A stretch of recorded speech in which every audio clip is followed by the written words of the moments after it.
weekend for the Indians with the Sox coming in to start it off. They've been playing great baseball since the All-Star break, and it was a key homestand for them, their longest of the year. Well, it started out in fine fashion. A couple come-from-behind victories against the Red Sox that's really got the momentum going. We look at last night's ball game. Brooke Jacoby gets a big 2-out base hit in the 7th inning, driving in the go-ahead runs to put the Tribe ahead 7-5.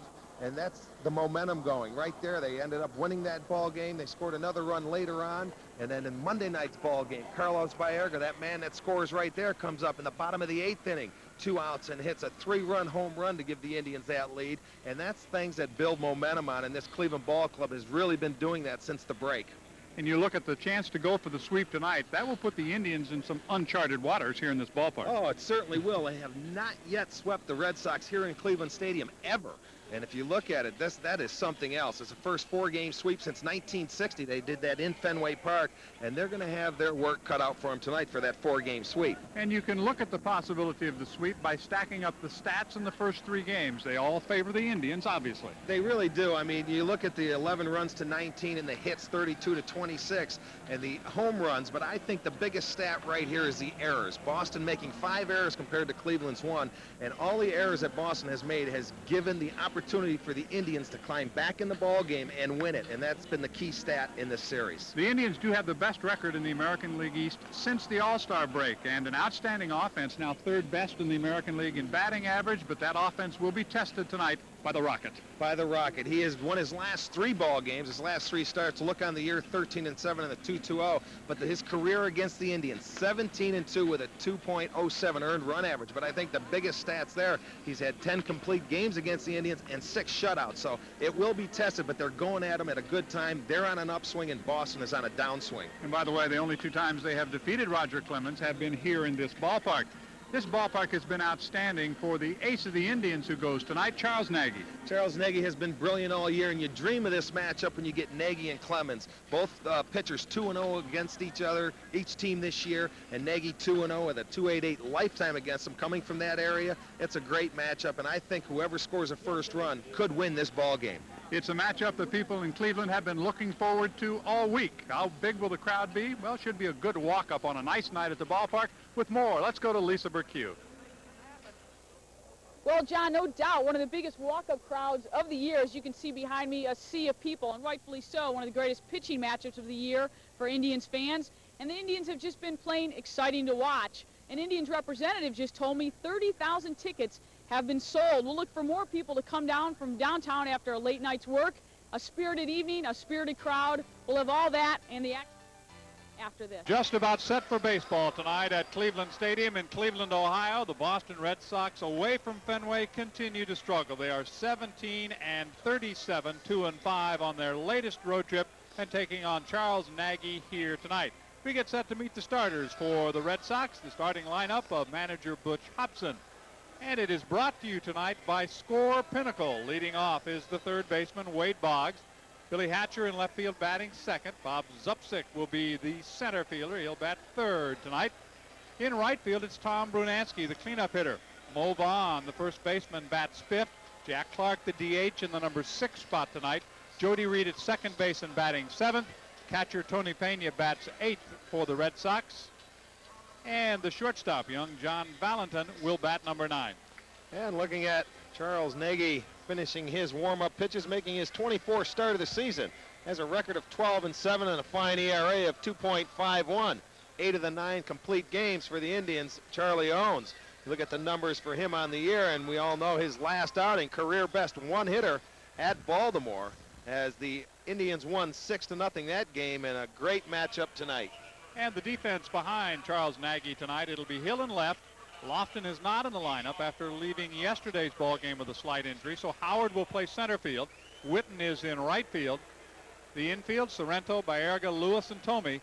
Alomar doing the catching, and Charles Nagy from Fairfield, Connecticut, out on the mound. And he has been brilliant at home, an ERA of 1.98.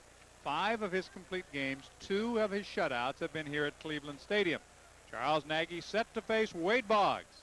The first pitch is way up high. Boggs 4 for 15 in the series and 4 for 16 lifetime against Charles Nagy. Charlie, right there, you see a little of that emotion might be showing, really trying to rear back and throw that ball through Sandy Alomar, missed way up in the strike zone. In for a strike, 1-1. Ringing up the strike is the home plate umpire Larry Young, Brian Onora, Don Denkinger, and John Shulock comprising the rest of this crew. A bit breezy at the ballpark tonight, 68 degrees. Winds from the northeast at about 12. Sorrento makes the play. On to Nagy, one gone.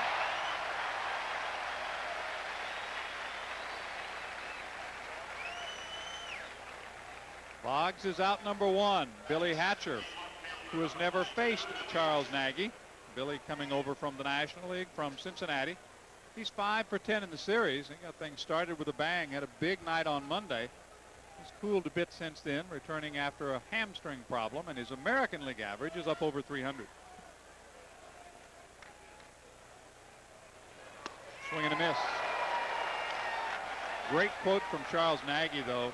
He said, I don't have to face Roger Clemens. I just have to worry about getting them out. That's right. When somebody asks Charlie how's it feel pitching against Roger Clemens, he does not have to get him out. He's got to get the Red Sox lineup out and let the offense take care of Mr. Clemens on his own.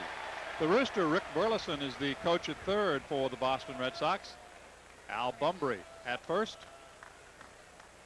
I think it's a big inning for Charlie just to get through it and get out of there with the first 3 outs and let that offense attack Clemens. Beautiful slider on the corner. Hatcher out in front, and in that spot, no way he could hit it.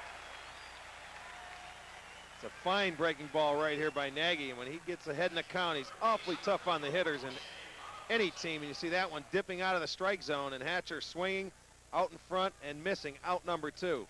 Bob Zupsik now will face Charles Nagy. Opposition batting .252 against Nagy this year, coming off that brilliant one-hitter at Baltimore on the 8th. That hit was an infield single by Glenn Davis. That coming in the 7th inning. Swing and a miss. 0-2. Charles might not know what it's like to face Boston without there being at least 2 games on tap. That's right. He's pitched in both doubleheaders that these teams have had this year. Well, he won that strange game here back in April when the Indians were no hit. He ended up getting the win 2-1. They got 2 hits in the second game, and Clemens beat him and shut him out. And then back on the 6th of June, he won the second game of a doubleheader, beating Viola in Boston after Clemens had won the first game. Well, this is a great matchup for the fans, for everybody here. And when you're a ball player, you want to beat the best, and they're playing good baseball, so they're going to get their opportunity tonight. 2 strikeouts in the first inning. The Red Sox go in order.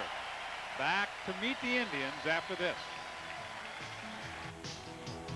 Going in order in the top of the first inning, we move to the bottom half of inning number 1. I mentioned right at the beginning, the Indians now number 3 in the American League in batting average and continuing to climb the charts for manager Mike Hargrove, and this team 52-62. A year ago they were 37-77, so a dramatic improvement there of 15 games. And our score pinnacle starting lineup tonight for the Tribe begins with center fielder Thomas Howard. Batting second in left field is Glenn Allen Hill. Batting third, Carlos Baerga, working on a 10-game batting streak, as is Howard. Albert Bell is the cleanup hitter and the DH tonight. Paul Sorrento batting 5th at first base. Mark Whitten in right field, the number 6 hitter. Sandy Alomar Jr. doing the catching and batting 7th. Jim Thome at third base, and Mark Lewis bats 9th and plays shortstop. And they will face Roger Clemens tonight, making his 24th start with a record of 13-7 and an ERA of 2.20. He is completing his warm-up tosses, and he has won his last 3 starts. Record of 3-0 and a 2.28 last 3 outings. He's always been tough on the Indians. He has 33 career shutouts, and he comes right at you. Good fastball. He'll sink that fastball, throw the slider, and when he needs that strikeout, he'll ride that fastball upstairs. And the defense for Boston has really struggled of late. It will line up with Hatcher in left, Zupsik in center, Brunansky in right, Vaughn, Reed, Valentin, Boggs on the infield, and Tony Pena behind the plate. This is a defense that has made 31 errors in its last 24 games, expanded a little bit, 51 errors in its last 47 games.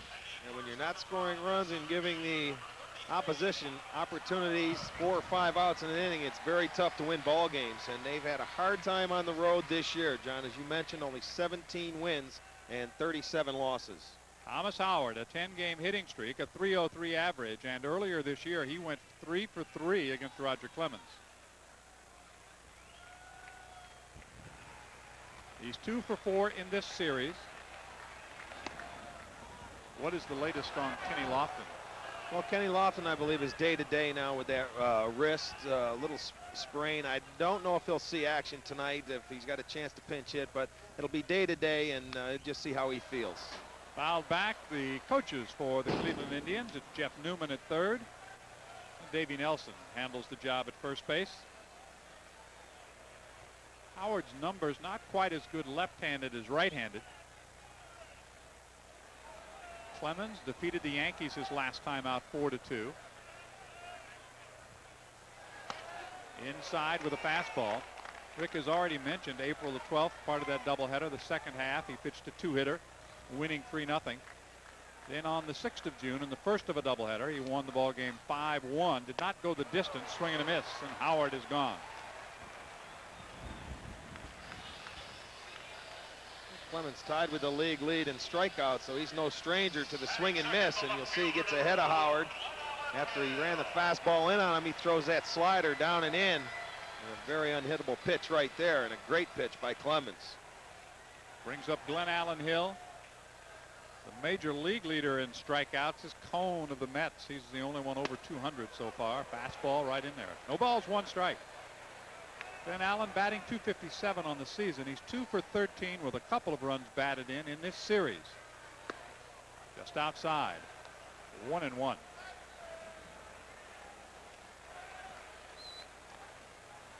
Like many of the Indians, a marked improvement in many categories for Glenn Allen Hill between last year, after coming over from Toronto and the trade, and this year. The Indians have already hit 90 homers, for example. Last year, 79 the entire season. That's popped up on the right side of the infield. Move on into foul territory. Tricky wind. He stays with it just in the palm of the glove. It's swirling a bit. Well, you see that wind is blowing straight in off the lake. That ball started out in fair territory, and Vaughn drifted over in front of the Indians dugout to make the catch. See, that's where the ball starts. And by the time he ends up catching that ball, he's right in front of the dugout and just barely makes the catch. And again, a good example. It is blowing straight in, but as Rick has mentioned many times, down the lines, you saw him back away. It will carry toward the corners. Well, it's going to be tough to pull a Roger Clemens fastball tonight, I would think. Baerga batting .317 as he steps in. 6th best in the American League, a 10-game hitting streak. Like Carlos is always working on some kind of a hitting streak.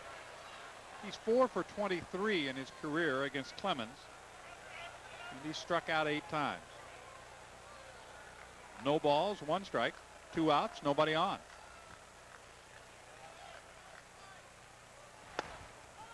Inside corner. You know, the one thing about Clemens, Baerga doesn't agree right there, but that ball's about 94 miles an hour on the inside corner. He has got such great control for a guy that can throw as hard as he can. Not only does he have that good fastball, he's got the slider, and you see Carlos right now disagreeing. Larry Young saying, get back in there and swing the bat. I think Carlos tell him, hey, I didn't say anything. I just wanted to know where the pitch was. And look at that's a perfect pitch on the inside corner. I don't think you see it. You just hear it hit the glove. That's about right. You can bet that Larry Young will probably hear some chirping from that bench as well. See if Carlos can settle back in. 0-2. Pops it up weakly to the left side of the infield. This will be Boggs in fair territory. So Clemens able to match the 1-2-3 first that Charles Nagy put up. We will move to the second, scoreless.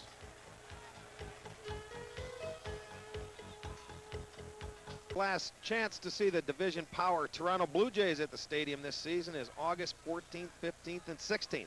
Tomorrow's game starts at 7:35 and is followed by the Kingsford Charcoal and Kahn's Hot Dogs Fireworks Show. Saturday's game is a 7:05 start, and Sunday's 1:35 game is batting glove day for all youngsters 14 and under. So make your plans to join us now. This is the only night game in the American League. We'll run down everything as we get the opportunity on our Sherwin-Williams scoreboard. We can tell you that Toronto is back up by 2 after beating Baltimore 4-2 this afternoon. Swing and a miss by Tom Brunansky. who leads off the top of the second inning. Brunansky at 266, 3 hits in this series, a couple of runs batted in. Behind Jose Guzman, Texas defeated Minnesota 6-1 this afternoon. The Twins losing. And the A's add to their lead because they win 4-1 this afternoon over California. Boy, to this point right now, John, in the first inning, both pitchers have hit some terrific spots. Both been on the outside corner and moving the ball in on the hands. They have been brilliant. No balls and 2 strikes. Nagy striking out 2 in the first inning. Brunansky lays off the fastball away. The Dodgers beat the Reds 4-3 this afternoon. Atlanta is hosting San Diego tonight. St. Louis at Philadelphia, Houston, Chicago. The Pirates and the Expos are idle. There's a slider tapped toward short. Lewis on the run, bobbles, throws, not in time. If he feels it cleanly, he's got a shot. It's a tough chance in any case. Well, he was on a dead sprint as soon as that ball went off the bat of Brunansky. What happened there, he just hit it off the end of the bat, and you'll see him. He's got to field this ball cleanly to have any kind of chance whatsoever. What happens, it goes off the heel of his glove, and it's going to go as a base hit for Tom Brunansky. Not in time to get him at first. The fans moaning a bit, but the call is infield hit. Of course, they want to see no hitters, right? Yeah, they do, but it's a do or die. It's a do or die play. Ball not hit that hard. Mo Vaughn, a 226 average for Mo. 1 ball, no strikes. Leadoff man aboard. Brunansky with the infield single to short.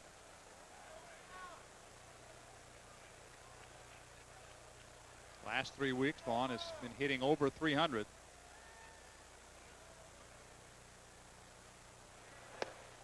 Had a chance to visit with Lou Gorman of the Red Sox, their general manager here with the team.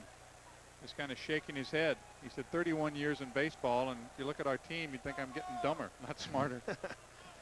Well, that's what happens when you have a lot of players on the disabled list, and when you're not hitting and scoring runs, you don't win a lot of ball games. That ball is in the gap in right center field. Long run for Howard, and runs it down. Howard turns and will not try to get the runner heading back to first. Brunansky was all the way to second. That one had Gapper written all over it, but Howard using the speed to run it down. I think that wind might have had a little something to do to hold that ball up. Thomas got a good jump on this ball to center field. Look at the location right there down. Mo Vaughn, a good low ball hitter, and you see the jump of Howard going into right center and makes the running catch. Make sure you get that ball and throws it into second. Brunansky all the way back to first, but a good catch. Jack Clark will be the batter. Jack is only 1 for 8 against Nagy in his career with 4 strikeouts.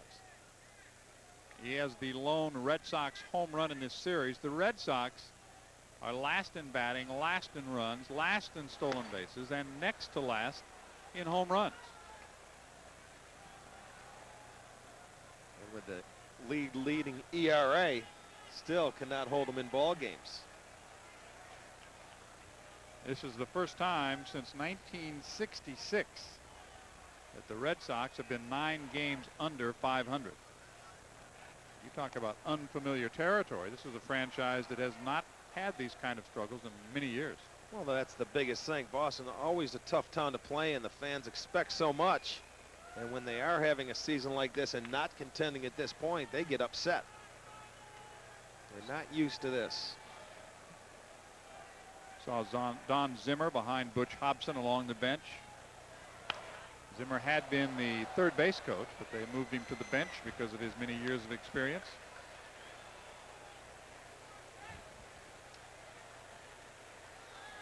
Quite a guy, Don Zimmer. 2 balls, 1 strike to count. Brunansky, an infield hit, is at first with 1 out. Charles Nagy was just 6 home runs allowed this year. Roger Clemens has given up 9. That's a strike. Well, if both these pitchers are hitting locations tonight like they have been to this point, you will not see a whole lot of offense. It may be whoever makes the first mistake, or whoever does make a mistake and a hitter can jump on it. Well, the Red Sox will continue their road trip to Milwaukee. Check swing, foul, back into the seats. The Indians, meanwhile, get set to take on the Toronto Blue Jays That will start tomorrow night, Friday, Saturday, Sunday, then an off day in the Twins in Texas. This is the longest homestand of the year. Some great baseball teams coming into the stadium to play.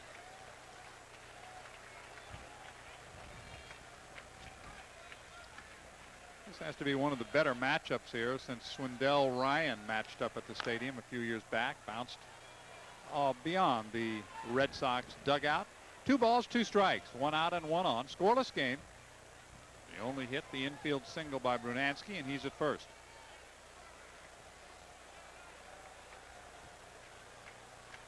I still kind of shake my head, though, when you look at Boston away from Fenway, 17-37. That's hard to believe.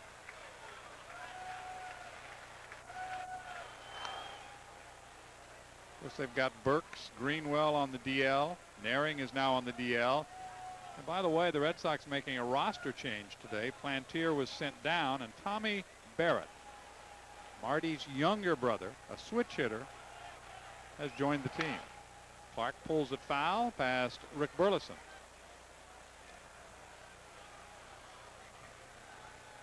Now Plantier struggling to the point where the Red Sox finally had to send him down.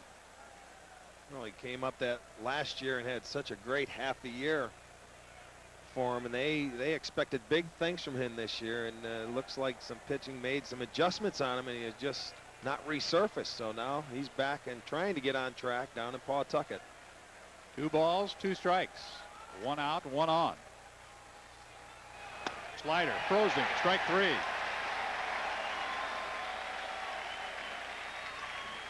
Well, Nagy set that pitch up right there. The pitch before, he threw the sinking fastball down and in that Clark was way out in front of. But watch him. He starts this breaking ball off right at Jack Clark, and he thinks it's going to break away. It stays on the inside corner and just locked him up. Strikeout number 3 for Nagy. Jody Reed will be the batter. Jody 4 hits in the series. He and Wade Boggs with 4 coming into this game. Final game of the series.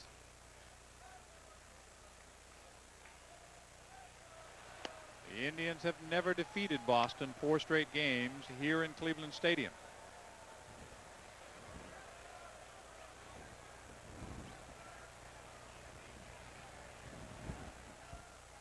You can hear the wind whistling through our microphones. It is very breezy. That's in there for a strike. 1 ball, 1 strike. And with that wind blowing in, the outfield, especially for Reed, is pretty shallow right now.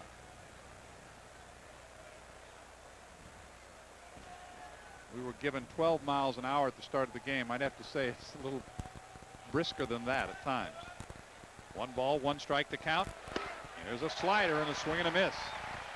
That has been the key for Charles Nagy this year, the ability to throw that pitch for strikes. At any different time in the count, he'll throw it behind when he's 2-1 or 3-1 and throw it for strikes. He doesn't have to make the perfect pitch with it. It's such a good slider. And when he gets ahead of you and goes with that breaking ball, it's almost unhittable. 1-2 the count.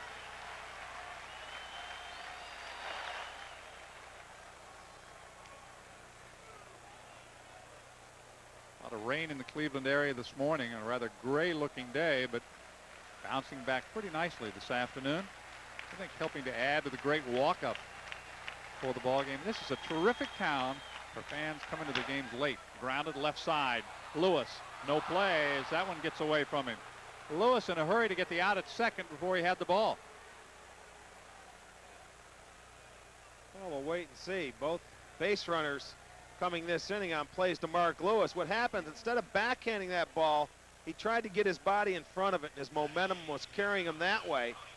He might have wanted to backhand this ball and make the quick throw, but he tries to get the body in front and tries to throw it before he has it. That's going to go as an error on Mark Lewis and keep the Red Sox inning alive here in the second. The Indians' 98th error of the season gives Tony Pena a chance, and you see the new Tony Pena choking up the bat a good 2 inches.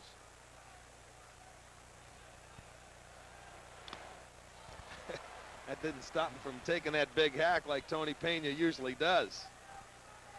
I asked Tony about that, and he said that it was suggested by the hitting coach Rick Burleson because Tony was really struggling. He was below 200 He couldn't handle the outside pitches. They were jamming him inside. He just didn't have any bat speed, so he went up the handle. And it also gives you better bat control. Gives you a little less bat head to have to work with.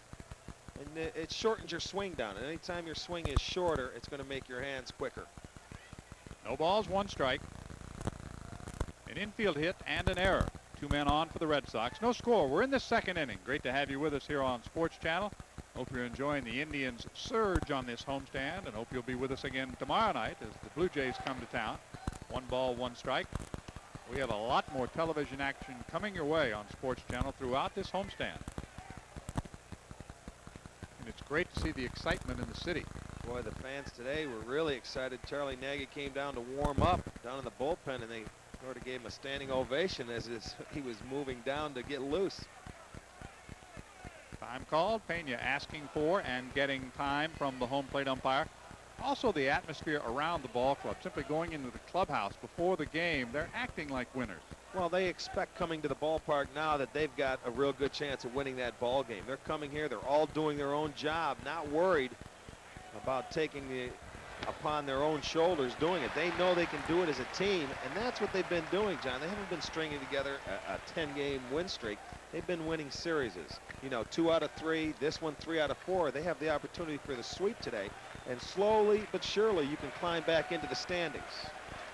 They have won 6 of their last 7 series, including this one. 1 and 2 on Pena. Nagy trying to get off the hook with 2 men on.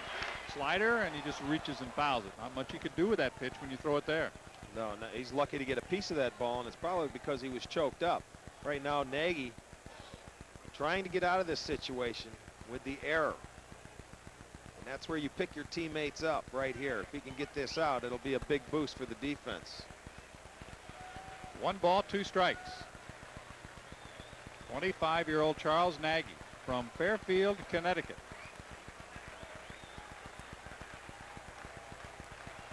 Runs the fastball in and gets him. Pena down on strikes. Nagy has 4 in the first 2. The Red Sox strand 2. We'll go to the bottom of the 2nd scoreless after a local break.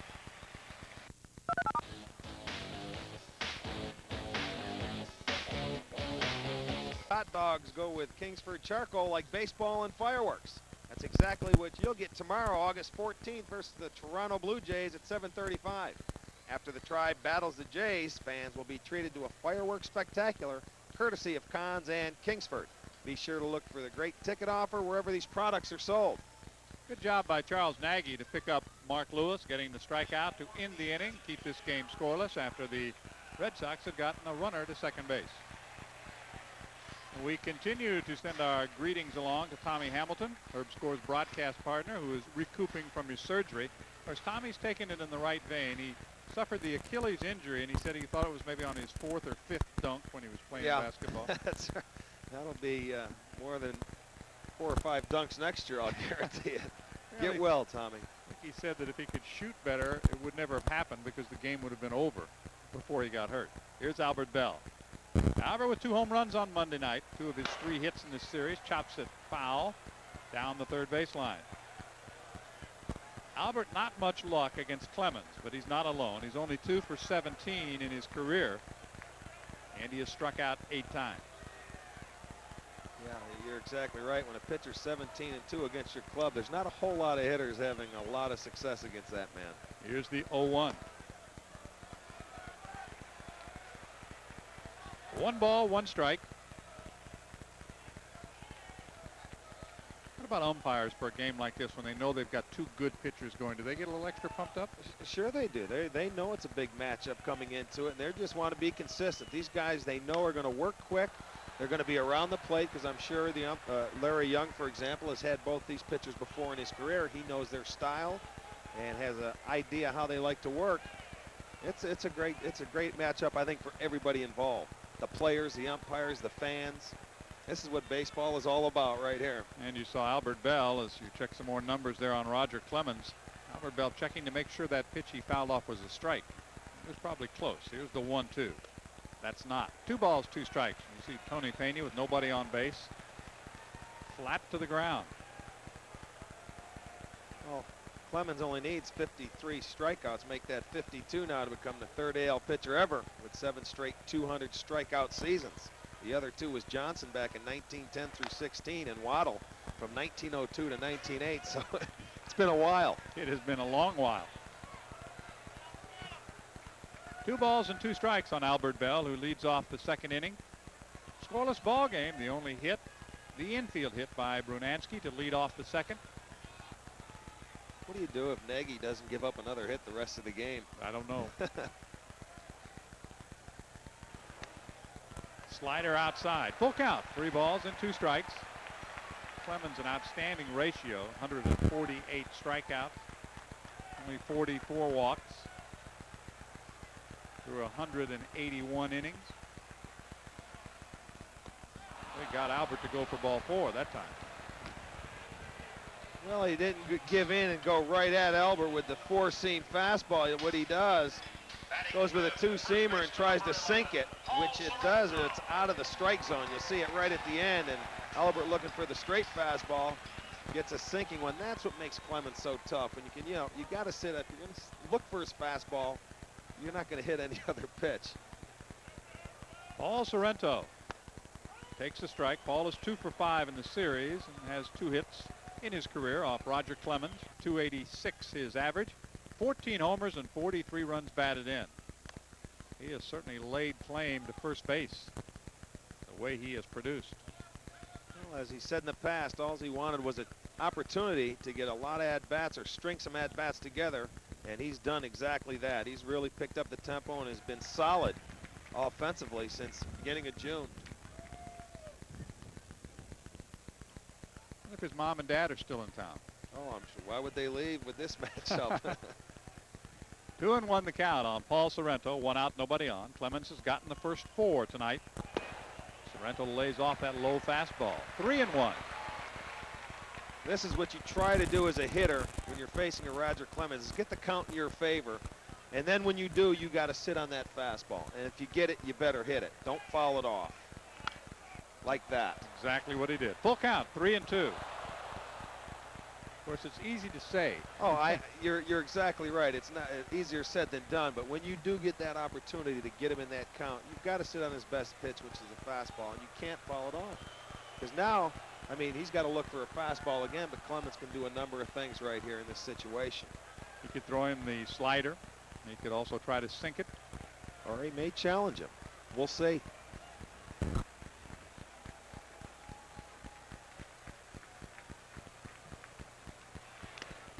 Threw him a breaking ball, probably a slider. Sorrento got a piece of it, but he is strikeout victim number 3. You're exactly right, John. Tony Pena put the fastball in down. He shook him off, put the fastball away.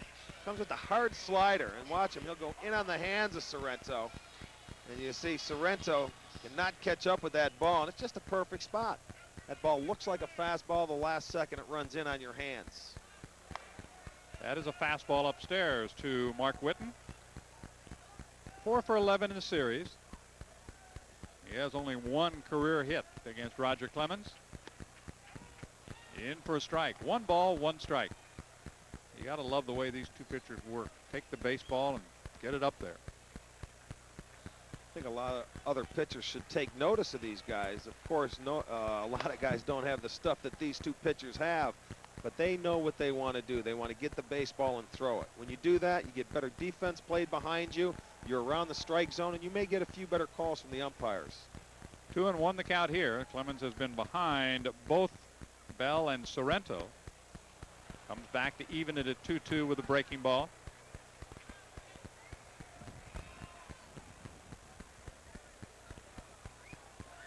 Striking out Bell and Sorrento on 3-2 pitches. Sandy Alomar Jr. awaiting his turn. Will it be this inning or next? Next. 3 strikeouts in the second. 6 in a row retired by Clemens. Scoreless as we go to the third.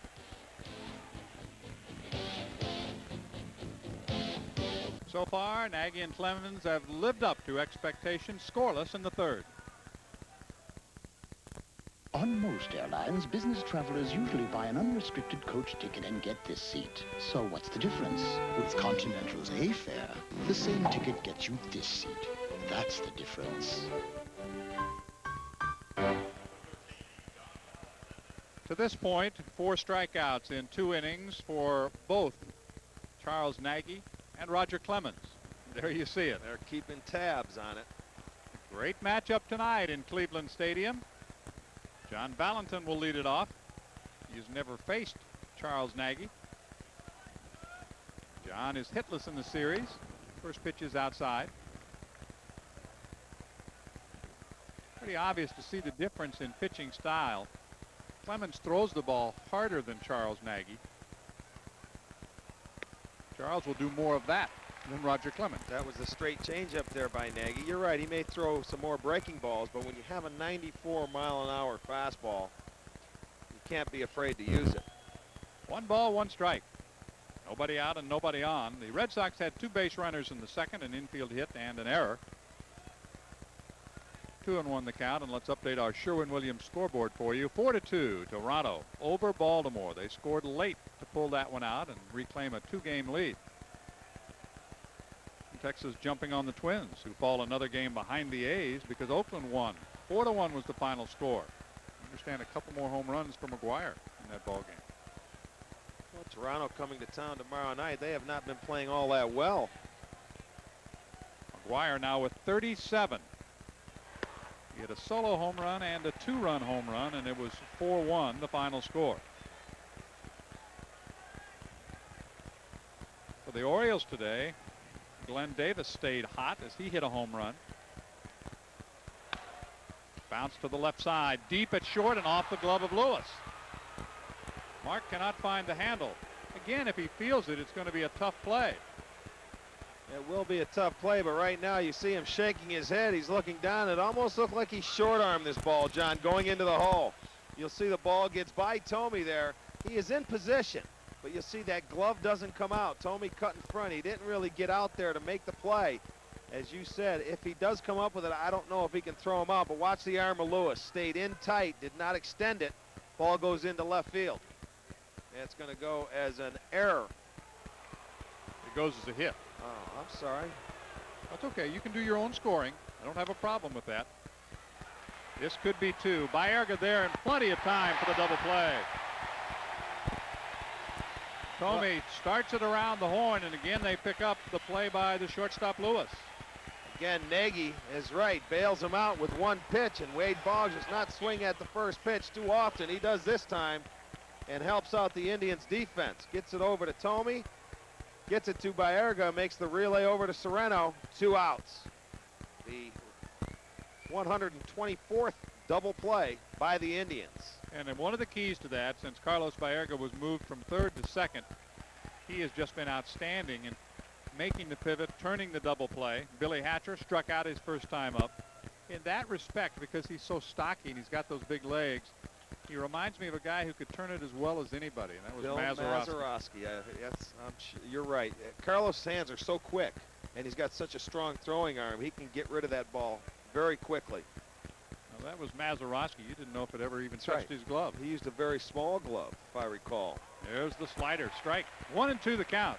2 outs and nobody on. 2 infield hits to short for the Red Sox. Well, right now, if you're Mark Lewis, you're wondering, if he wants that ball hit to him. He has had problems up to this point. No problem there. Hatcher strikes out for the 2nd time. That's 5 in the first 3 innings for Nagy. Still scoreless as we go to the bottom half of the 3rd. It'll be the bottom 3rd of the order coming up, and it is a big night at the ballpark. Some great fans walking up to enjoy the ball game. Lisa is standing by with some of them. Lisa? That's right, John. The story tonight is the fans, and I've got some spirited ones with me. That's Kevin and John.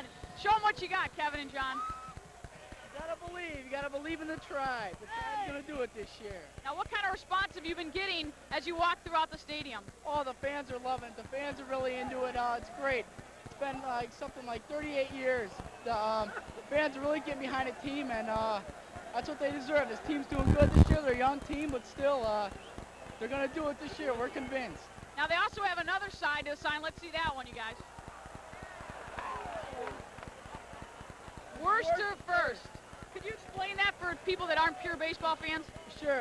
Last year, Minnesota and Atlanta went from last place to first place, and this year we're convinced the Tribe's going to do the same thing.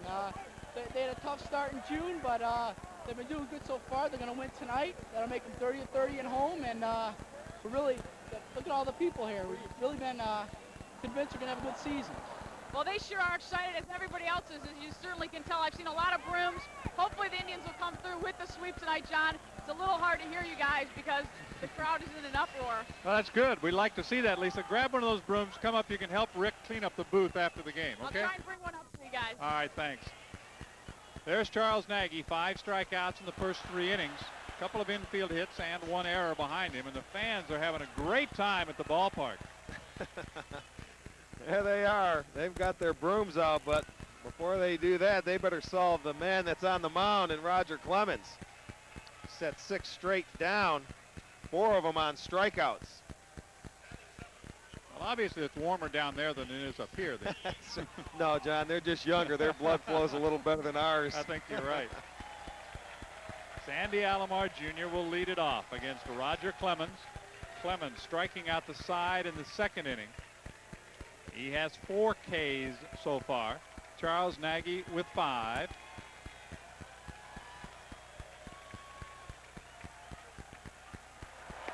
I think the amazing thing about Clemens is the fact that he has not thrown a no-hitter. And Tony Pena has always told me, he said, I can't understand that. Here's a guy that has the kind of stuff to throw a no-hitter every game. Any time out, he has the possibility. Well, I think one of the reasons he's got such great control. You know, he's always around the plate, and that gives the guys opportunity to get that chink base hit. And he comes right at you. Does not like to walk hitters. Sandy Alomar Jr., one of those out for early BP today, has not had a hit in the series. Only 2 in his career against Roger Clemens. 2 balls, 1 strike. One thing about Alomar, he has been working hard on his hitting, but he does not take hitting out to the field. When he puts the gear on, he's got one thing in mind, and that's handling a pitching staff, and he does that very well. There was a slider in a perfect spot. Don't swing if you can't hit it. Well, he set that up with that fastball running in on the hands the pitch before that. So you get that hitter looking inside and run that slider away.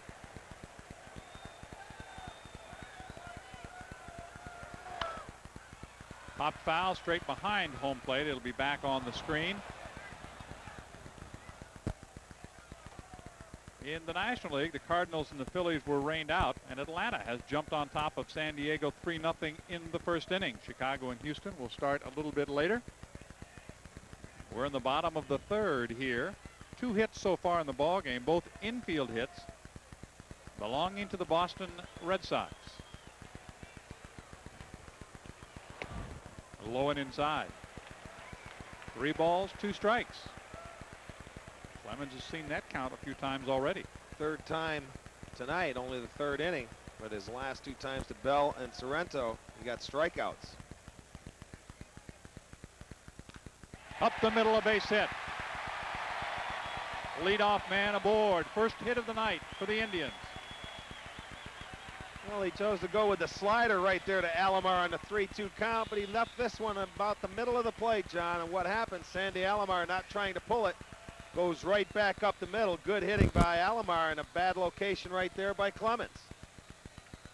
A slider that didn't do much. Well, that's what you're going to have to do to get your base hits off Roger. Jim Thome will step in.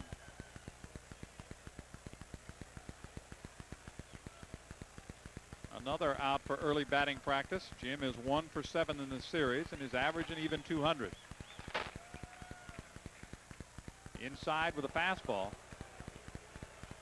Scouting report has Thome going the other way, obviously. As you see, Bob Zupsick in center field has swung around into left center. And But that's true of Jim when he's really stroking the ball. When he's swinging good, it is, but look how close he is to that plate. And it's tough for him. He's going to have to go the other way with a fastball like Roger Clemens right here. He's not going to get the bat head out in front. And that's the pitch right there that the Indian hitters are going to have to lay off, is that high fastball, because you cannot catch up with it. You got to make him try and get that baseball down. That's a pitch right there that, boy, is unhittable. And if you do get a piece of it, you're just going to foul it back. 1-1 on Thome. Nobody out here in the 3rd inning. Alomar with a base hit to start it off, draws a throw from Roger Clemens as Vaughn holds the runner at first.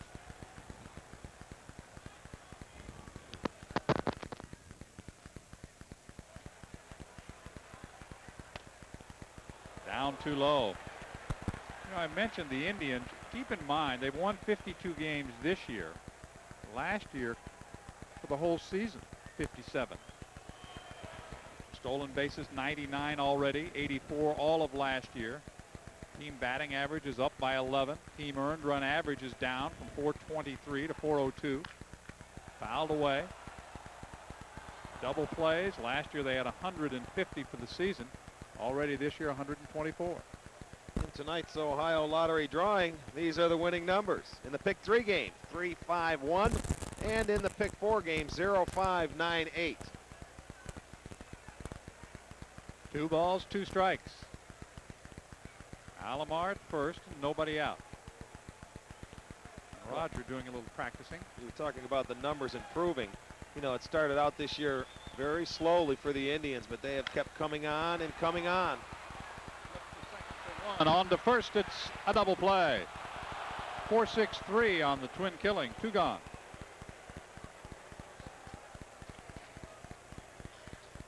The 119th double play for the Red Sox. And we'll see how he does it. He gets that breaking ball down and away. Thome tries to pull his pitch. Gives it over to Reed at second to Valentin, and relay to move on to get that double play. And when you try to pull that ball in that situation, that's exactly what's going to happen 9 out of 10 times.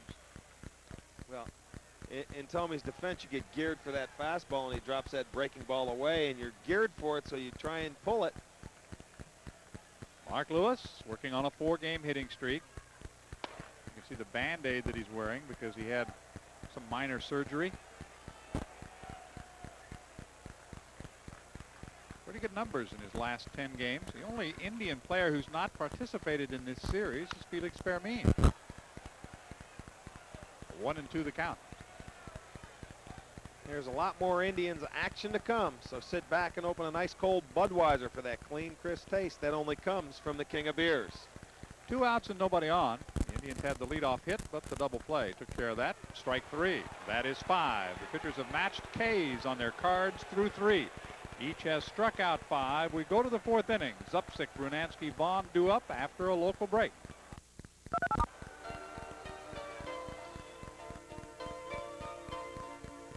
Thomas Howard will be the celebrity cashier at the Indians gift shop in the Galleria this Saturday, August 15th. Stop in between noon and 2 to meet Thomas and receive a free autograph. That's Thomas Howard at the Indians gift shop, Saturday from noon till 2. Hitters 3, 4, and 5 due up for the Red Sox. 2 hits against Charles Nagy. 1 did not leave the infield. 1 did, but probably shouldn't have. Both pitchers 5 strikeouts through 3 innings. Neither has walked the batter. Zupsik to lead it off. A strikeout victim his first time up. 3 for 14 in the series. Pretty good numbers overall, though. A 289 average for this rookie, who was tied a rookie record by hitting 2 grand slams. There's the breaking ball. Strike 1. Really mess with the hitter's mind, too, because you're not sure what that first pitch is going to be, right? Well, as a hitter, you're looking for a fastball first pitch, and when he throws a pitch like that on the first one, you know, it'll send some message into your mind. You're saying, oh my gosh, that's like what they call a Hall of Fame pitch when you're starting it out on strike 1. Now it's 0-2 after another breaking pitch. Fastball away. And that's what he did. He got ahead of him with the 2 breaking balls and showed him the fastball out of the strike zone to try and get him fishing. Now he's got 2 ways to approach coming back and get Zupsik. He can run that fastball in or go back with his breaking ball. Swing and a miss. Strike 3. Threw him the sinking fastball. That he did, John. Took a little something off, 2-seamer, and you'll see it dropping out of the strike zone. And you know, when you're a hitter, especially a young hitter like Zupsik, anything close, you're going to be up there swinging at it. And that was out of the zone. Tell you what, we are seeing an amazing array of pitches by Nagy. I'll tell you, these guys have been brilliant. They've been hitting the corners and hitting their spots.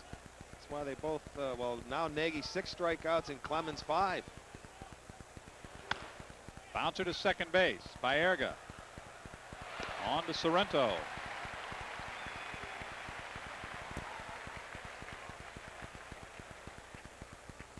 I have to think that Roger Clemens gets pumped up for this as well.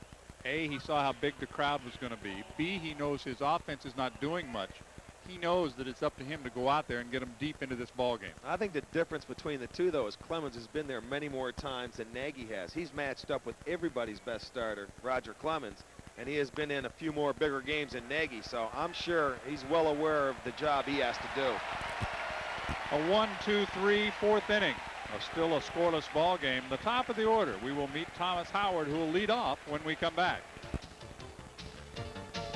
Indians have a great giveaway item scheduled for Sunday, August 16th. It's batting glove day for all kids 14 and under as the Tribe takes on the Blue Jays at 1:35. You can hit like the Indians with your own Tribe batting glove.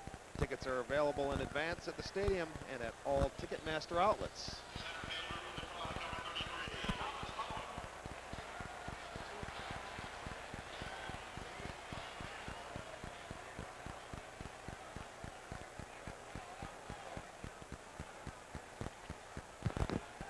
Thomas Howard to lead it off. Pops the first pitch foul. Thomas striking out to start the ball game, and he leads off the fourth. Roger Clemens has faced the minimum, given up just one hit. Alomar leading off the third with a single, and he was erased on a double play. Each team has turned one double play.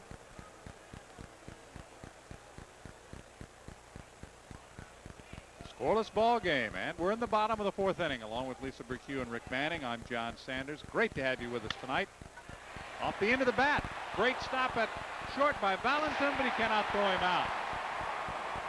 Valentin made a great play, but Howard, of course, has the good speed and able to pick up the hit. Anytime you have to leave your feet as a shortstop to dive for that ball and come up throwing, it's awfully difficult to get a runner, especially with a guy with the speed of a Thomas Howard. He gets out of the box well. It's a great stop there by Valentin. Gets up to make the throw, but Howard well across the bag. Indians' second hit tonight. You don't have that time to really get up and throw a guy out unless the runner is very slow jump from shortstop. Carlton Fisk you might be able to get. Thomas Howard, no. Second straight inning, the leadoff man has been aboard. Now, I think for both managers now, the game has to be, we got to figure out a way to get this guy around and in. Oh, you're right. You know, Mike Hargrove with a chance maybe to start the runner or try and hit and run early in this game to try and set something going or some runners in motion. But Glenn Allen Hill does swing through a lot of pitches, so it may be tough to throw the hit and run on here. It may give Howard the opportunity to steal a base. Howard has a dozen in 20 attempts. And he keeps it going against Clemens. He's 4 for 5 against the Rocket. We saw Tony Pena right there giving Clemens a sign to throw to first base.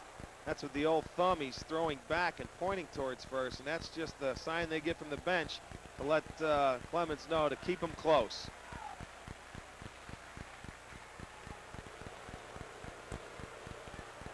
We talked on Monday about the move of the Giants from San Francisco to Tampa St. Pete, and I was interested to see the comments of Indians owner Dick Jacobs talking optimistically about approval by the owners.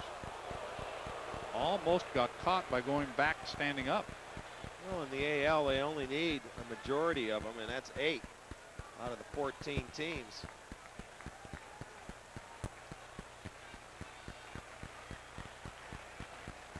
Hill fouled out his first time up. 1 ball and no strikes. Now it's 2-0. You know, for a power pitcher, Roger Clemens does not do a bad job holding runners on first base. Normally, the power pitchers really got to get their body and their legs into it. He's pretty quick to home plate with that kick. He doesn't use the slide step, picks that front leg up, not as high as normally, and just gets to home plate quickly to give Pena a chance. Up the middle, base hit number 2 here in the inning. Howard will stop at second. Glenn Allen Hill drilling a single up the middle. The ball bouncing away, but no harm. 2 hits, 2 on. Nobody out here in the fourth. Well, it was a nice short swing here by Hill on the pitch by Clemens. We'll see what it was. That was the fastball. He challenged him, and Hill was right there ready for it. Stayed short and quick and drilled that ball right up the middle. The Indians in business here in the fourth. with the first 2 runners on. And the heart of the order coming up, Carlos Baerga and Albert Bell. Baerga, as the fans now come to life here in the 4th inning.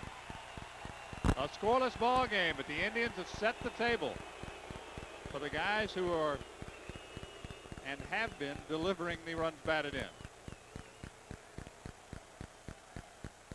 Normally Clemens. with this part of the lineup, John, I would say a manager with Clemens on the mound and Nagy, they may try and sacrifice, but I don't think with your RBI leader and Carlos Baerga, they're going to take that chance.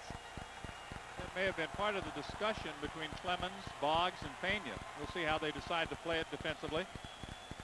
Vaughn is going to stay back at first. Even with the bag at third is Boggs. They'll try to shorten down the lead at second base of Thomas Howard as much as they can. Baerga with 2 men on and nobody out. Carlos, a bouncer, right side. Played nicely by Reed, the out at first, but Baerga gets 2 runners into scoring position. Well, right there, we've seen Carlos do it a number of times, trying to pull that ball on the right side in the hole. And I tell you, Jody Reed makes a nice play right here. This is an in-between hop right there, and he stays with it. Does not have the opportunity to go to second base and get Hill, so he just gets the out. But the Indians move the runners up and give Albert Bell a chance to put the Indians on top here. Well, Baerga not happy because he was trying to pull it through the right side, but with this pitching matchup, what it does, it really helps Albert because it forces the Red Sox to bring their infield in. Well, that's telling you what's going on here. They feel that maybe 1 run could win this ball game. Runners at second and third, 1 out. Smart play by Pena to go out to talk to Clemens because you want to make sure, Rick, that you throw the pitch that you want, that everybody agrees on the pitch. Not only the pitch, but the sequence where they want to approach getting Albert Bell out. It may not be on that first pitch. He may be trying to set him up. In this situation, Clemens is going to go for the strikeout. He's not going to go up and give a fly ball. He wants a punch out right here. And he does have first base open in case, you know, the count goes into Albert's favor. They bust him inside. Ball 1. We've talked many times this year, John, this is situational hitting where you have to be patient as a hitter. You've got to let that pitcher, especially a guy like Clemens, come to you. He gets ahead of you, you're in trouble. But it goes to your favor if you can get ahead of him. Right there, I think Albert helped him out on a high slider. It evens the count at 1 ball and 1 strike. 1 out, runners at second and third. Howard and Hill started the inning with base hits. Both back up the middle. Baerga pulled 1 to the right side. The runners moving up. The infield coming in for Boston with runners at second and third. See Carlos right there cheering Albert on. Let's go, get some runners in. Again, rides inside and high with a fastball. Clemens trying to set up that breaking ball away. That's the thing, though. Against pitchers like a Clemens or a Nagy, it's tough to string 3-4 hits in a row together. These guys make quality pitches, and they have a purpose out there, and he wants the punch out, so he's not going to give in to Bell right here. Slider, and Bell lays off this one. 3-1.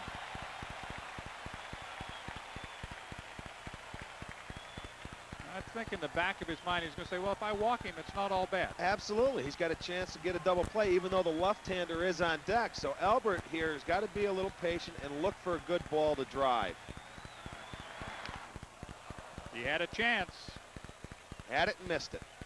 Had the slider right there and could not deliver. So it's full at 3-2. 3 balls, 2 strikes, 1 out, and 2 men on. Sorrento to follow.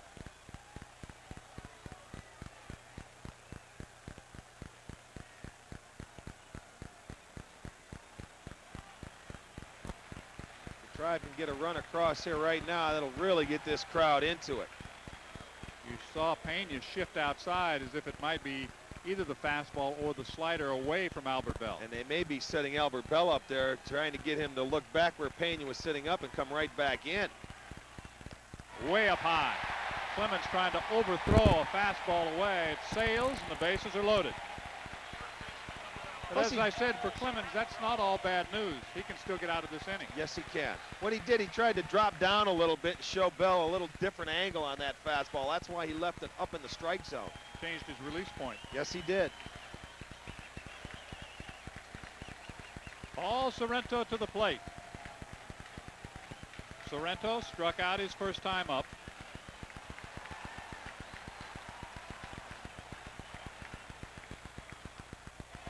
Low and inside. This is the first inning where you really have the opportunity to watch Clemens go to work, how he approaches the hitters. 2 base hits, sharply hit this inning. And then the walk to Albert Bell. Outside. 2-0.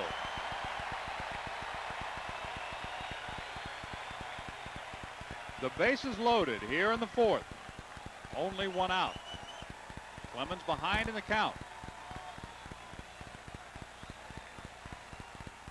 Sorrento ground ball to second base, could be 2. There's 1 on the first, double play, and Roger Clemens does get out of the jam. Clemens gets the double play, and the inning is over. We'll move to the 5th tonight at Cleveland Stadium. Still a scoreless game.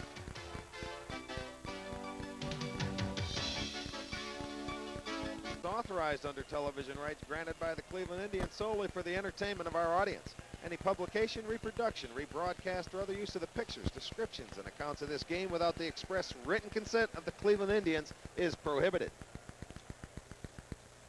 Scoreless game after 4. You saw the strikeout totals. Nagy by 1 over Clemens, but let's give Roger Clemens some credit. He was in a full-blown jam and got out of it. That's exactly right. He made that sinking fastball work when he had to, and that double play ended that 4th inning. And he was excited as anybody coming off that mound once they turned that double play. Second double play that the Red Sox have turned. The Indians have 1 tonight. Jack Clark struck out his first time up. Swing and a miss. Clark, Reed, and Tony Pena do up. Baltimore 2 games up on Toronto after beating the Orioles 4-2 this afternoon. Carter hit number 26 for the Jays, and Davis, who's been on fire for Baltimore, got his 10th. Breaking ball misses. Texas beat Minnesota 6-1 this afternoon. The Twins have now fallen 4 games behind the A's. Reimer and Dean Palmer homered for Texas. Speaking of home runs for the A's, 2 for McGuire. He now has 37 as the A's beat California 4-1. Moore wins his 12th, and Abbott loses his 12th. Those are the only other American League games. 3-1 the count on Jack Clark. Leading off the 5th inning. The Indians had the bases loaded and 1 out in the bottom of the 4th. That is in for a strike. It's full at 3-2. The Dodgers beat the Reds in the National League this afternoon 4-3. First walk of the night by either pitcher.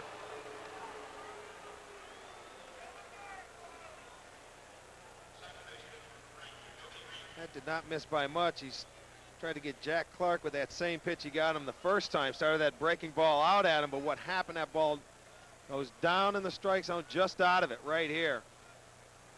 He was wondering how Clark could lay off that pitch 3-2, but he did. Leadoff man aboard for Boston. Third time tonight in the first 5 innings. They've gotten the first man up and on.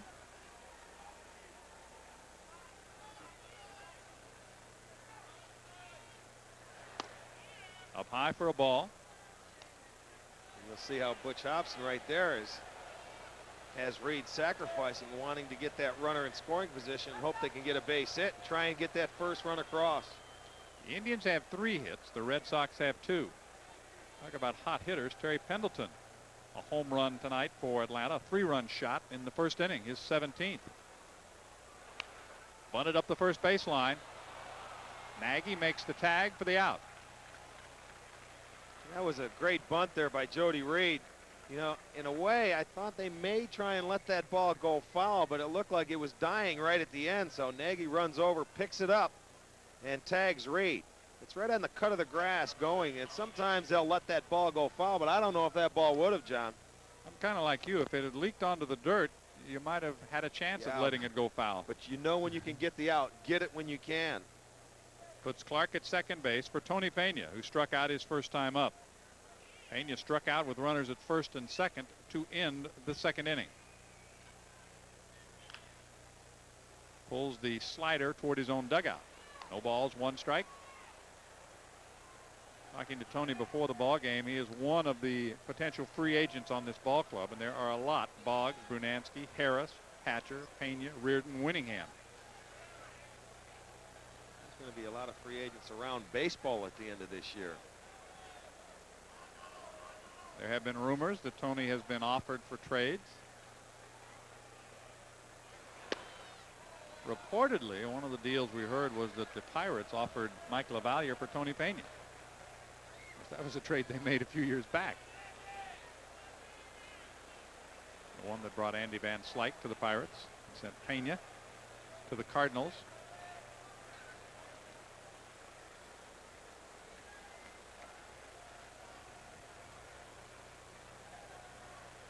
One and one the count. Now it's 2 balls and 1 strike. Tony said, well, they've told me they're happy with the job I've done and they'd like to see me back. So he says, we'll just wait and see what happens. Yeah, when you're a player, you can't worry about trade rumors or trade talk. Your job is to go out there and play every day. If it happens, then it's time to move on and think about it. Here's the 2-1 pitch. Now it's 3-1 to Tony Pena. Looks like Charlie's a little leery of throwing Pena a fastball for a strike. First base is open. That's I was just going to say, he as well has first base open and work around on deck hitter. Shortstop Valentin. Pena off his leg. It's a foul ball. It's kind of unfair when that happens to a catcher, don't you think? No. It's no different than any other player. Yeah, but he takes the beating. Well, he behind runs, the plate. Yeah, he runs that fastball in, and it goes right off his toe. That was not the 4-seamer. He runs it in, and you'll see what he does. The only thing he can do to try and get that bat head out is pull it. He pulls it right off his toe, so he's taking a little extra time around home plate.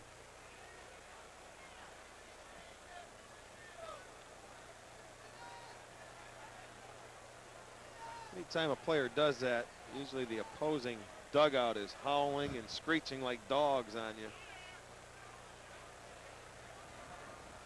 The count is full on Tony Pena, 3-2. You see Jack Clark at second base.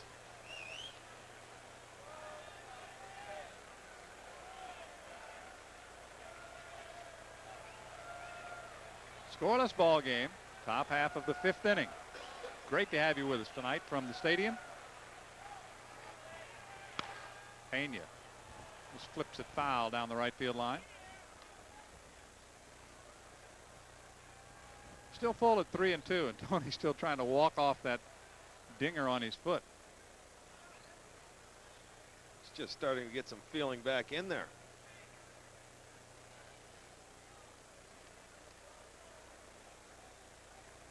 Clark walked to begin the inning. Reed bunted him to second base. Slider, a little tapper foul behind the plate. Well, the battle continues between Pena and Charles Nagy. He's hanging in there pretty tough.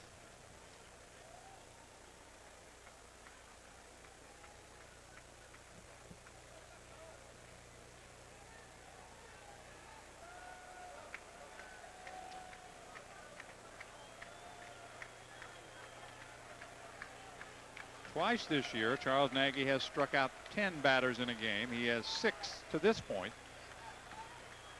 1 out in the 5th inning. Wow. That was an awfully good pitch right there by Nagy. I don't think he got the call because Sandy was sitting on the inside part of the plate. What happens, it looks like he throws a perfect pitch. He wanted to go inside. Nagy goes away with that pitch and had umpire Larry Young looking inside. That looks like a pretty good pitch to me. A couple of close pitches, but 2 walks in the inning. John Valentin will bat with 2 on and 1 out. Now is when Nagy will look for that sinking fastball and look for a double play ball here with Wade Boggs on deck. Comes with a slider on the first pitch. 0-1. Valentin a base hit in the 3rd. Erased on a double play.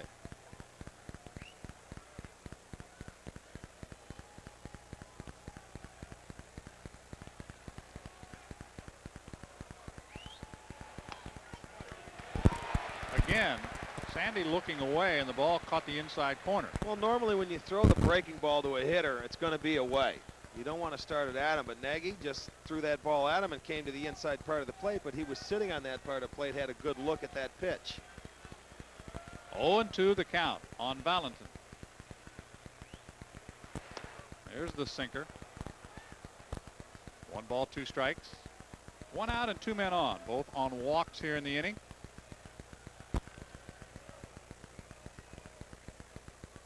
Each team has stranded 2 runners through the first 4 innings of the ball game.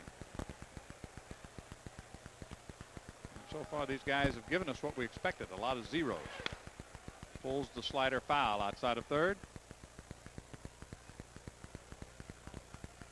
Count remains a ball and 2 strikes, and Sandy Alomar Jr. will go to the middle of the diamond for a quick word with Charles Nagy. Nagy with 8 complete games and 3 shutouts.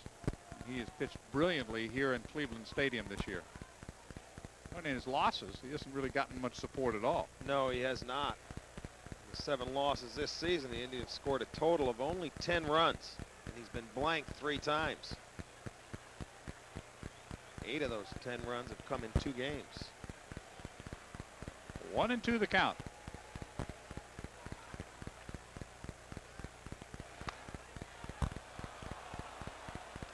Now it's 2 balls and 2 strikes. He's trying to cross him up right there with a 2-strike bunt.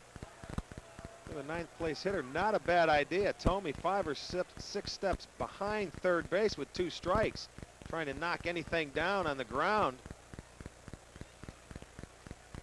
You see how deep the left side of that infield is. Chopped off the plate. Thome has only 1 play. He got him at first. Just got him at first. And that's a big play right there. That ball going off home plate. Thome had to wait for that ball to come down. You see he's waiting right there, and he's got to make the long, strong throw to get him. Just a tad low. It looks like Sereno almost digs it out of the ground, but comes up with the out. Moves the runners up. Now they have runners at 2nd and 3rd, and Wade Boggs up. So it's the Red Sox turn to put some runners in scoring position with 2 outs. Boggs is 0 for 2. He has bounced out twice, second time into a double play. Well, Rick Adair going to go out and have a chat with Charlie. Just to get things straight, they have first base open, the right-hander up next, so he'll see how he wants to approach pitching to Wade Boggs. See, he looks pretty relaxed out there on the mound.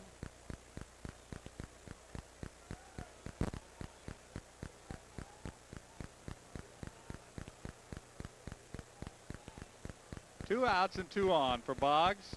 Wade is 4 for 17 in the series, but as always, when he gets people in scoring position, they're not going to give him the opportunity here.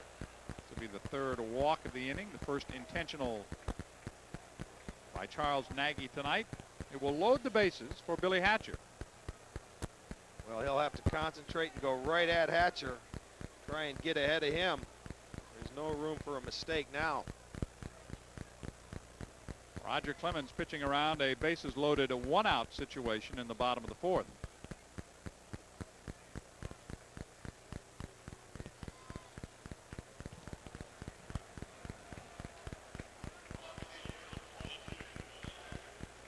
Hatcher struck out in the 1st and the 3rd. Bats now with the bases loaded in the 5th inning.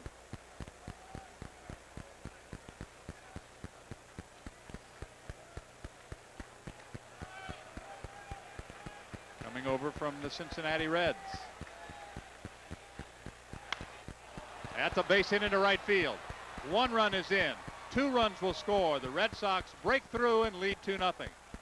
Hatcher makes him pay as he just dropped a single into right field. Well, the walks came back to get Charlie in this inning. Hatcher, realizing that Nagy has to get in front of him or ahead in the count, jumps all over this first pitch and hits it into right center field. Witten does a nice job of cutting it off. That ball away, he just goes with it. Holds Hatcher to a single, but not before Jack Clark and Tony Pena can come around and score and give the Red Sox a 2-0 lead. And those are 2 big runs. Let's hope that your prediction does not come true. Bob Zupsik, who has struck out twice, hits are even, but the 2 walks, the unintentional walks here in the inning, biting Charles Nagy. Swing and a miss on the slider. 0-1 the count on Zupsik.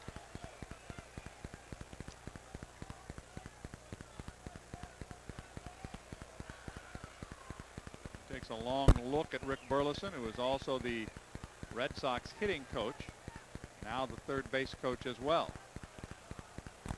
Taking over for Don Zimmer. Upstairs. 1 ball, 1 strike. Momentum really shifted in this last inning with the Indians a chance and an opportunity to score. Bases loaded and 1 out. Could not push a run across, and now with the 2 walks that unintentional that Nagy gave up, they chose to intentionally walk Wade Boggs and go at Hatcher, and he makes him pay. It has also quieted a very festive crowd at the stadium. We've seen the Indians do it before in the series. Broke his bat, but it will score the 3rd run of the inning.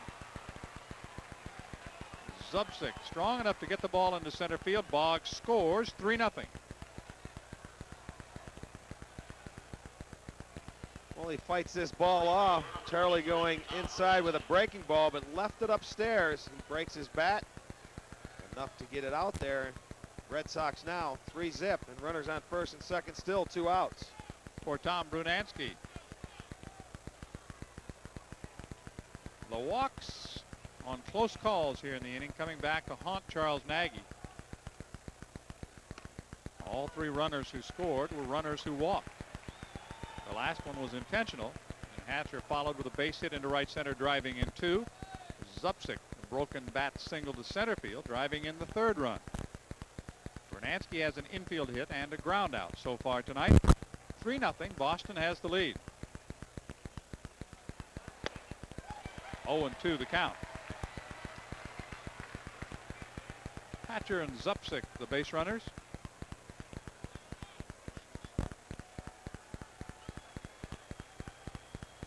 Nagy trying to win his 13th. Roger Clemens looking for his 14th win of the year.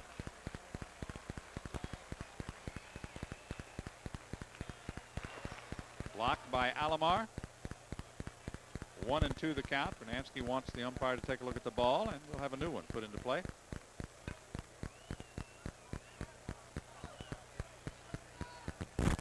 Charles looking for his 3rd win of the season against the Red Sox.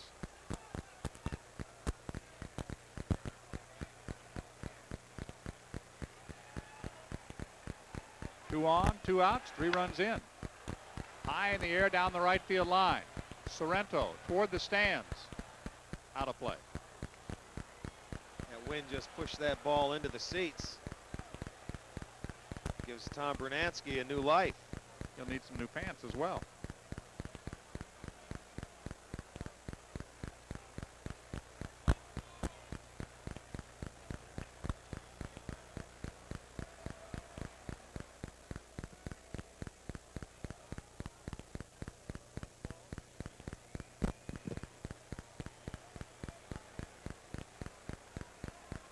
Two outs. The Red Sox have scored 3 times. Count evens. 2 balls and 2 strikes.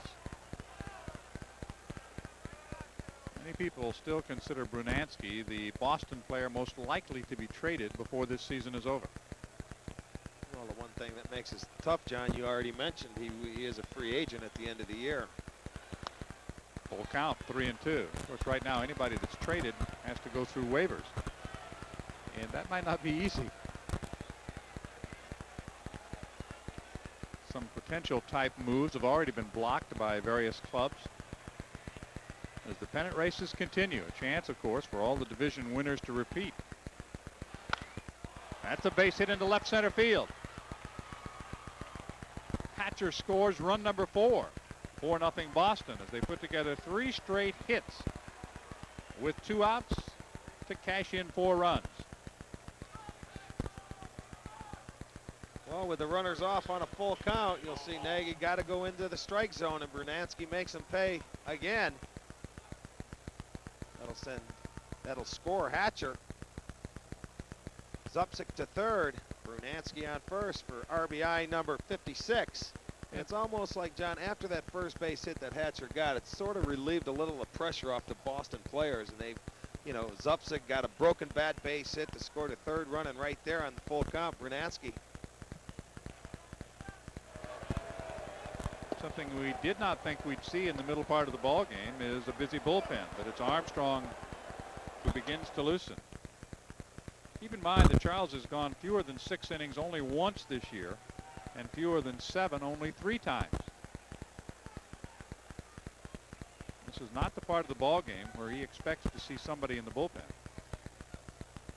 9th to bat in the inning is Bond. Strike 1 to him. The Red Sox have batted around. 3 walks and 3 hits, cashing in 4 runs.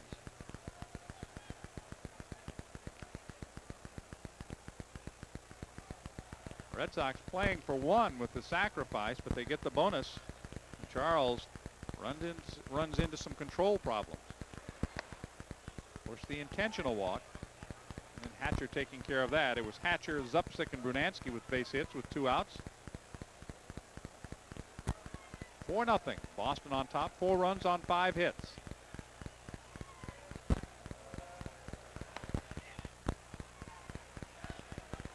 Charlie really struggling to try and get that third out. He's fallen behind the hitters. When he's had to come in, they've made him pay.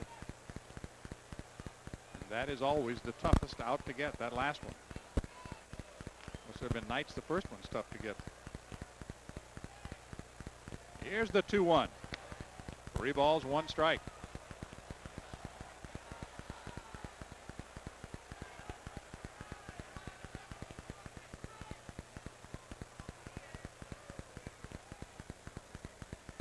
I want to go back to a very important call. You go back to the 3-2 pitch to Tony Pena.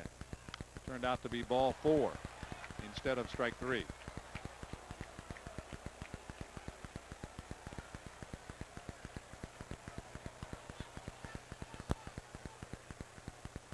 One pitch can make a lot of difference.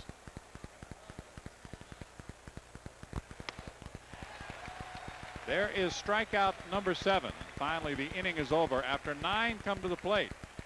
Charles Nagy now will work from behind. It's 4-0 Boston.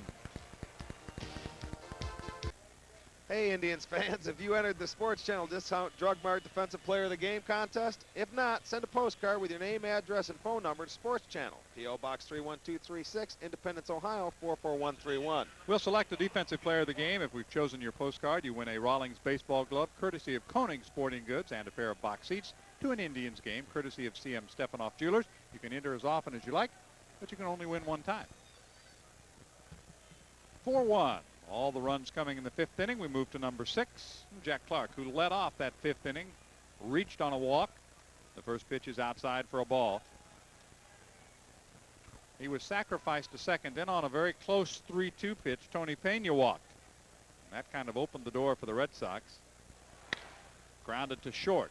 Lewis, who's had some problems tonight, will receive an ovation. I think that's what he needed, was a nice hard ground ball hit. The ones prior to that were all in between hops, soft change-up balls. He needed that one bullet. Let me get into my glove and make it throw across. Gun for him. He had some tough plays. 2 went as infield hits. 1 went as an error. Reed is 0 for 1.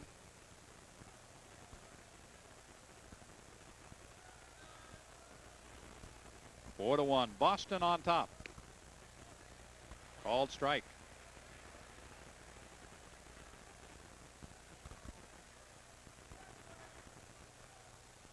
The Indians have out-hit Boston 6-5, but the Red Sox with more timely hitting.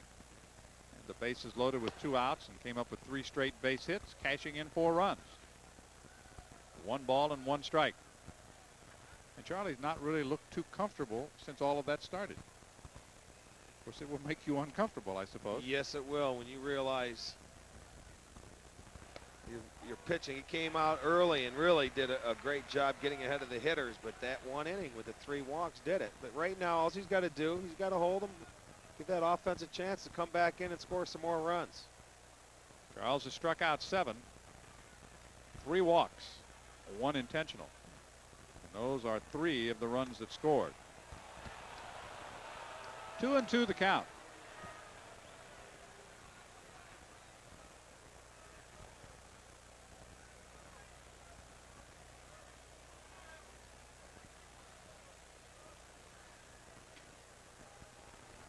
Jody Reed has batted all over this lineup of manager Hobson. Lewis, second straight assist. A couple of 6-3s in the book.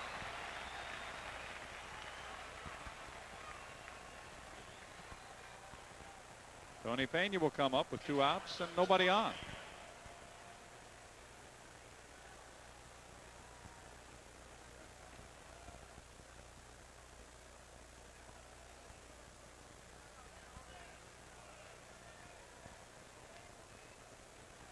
Four to 1 the score. Boston on top tonight, looking for win number 53 on the season. The Sox 2-5 on this current 11-game road trip. It's a ball to Pena. 1 ball, no strikes.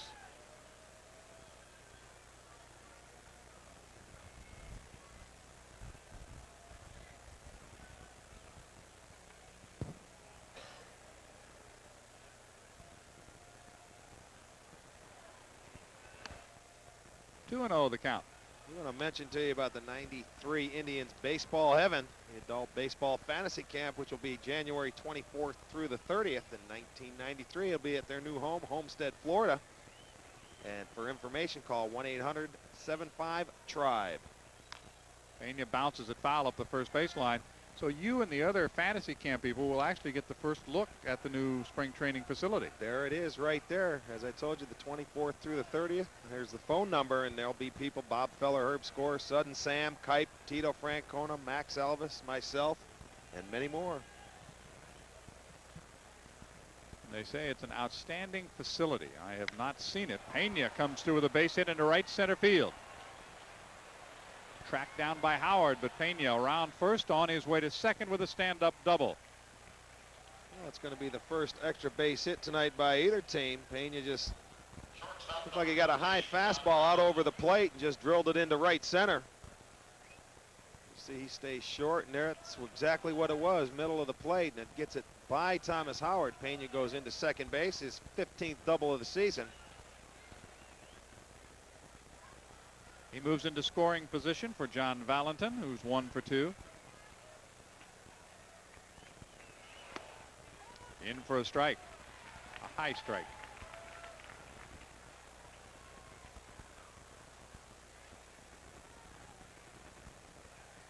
Pena at second base with 2 outs. The first 2 runners grounding out to short.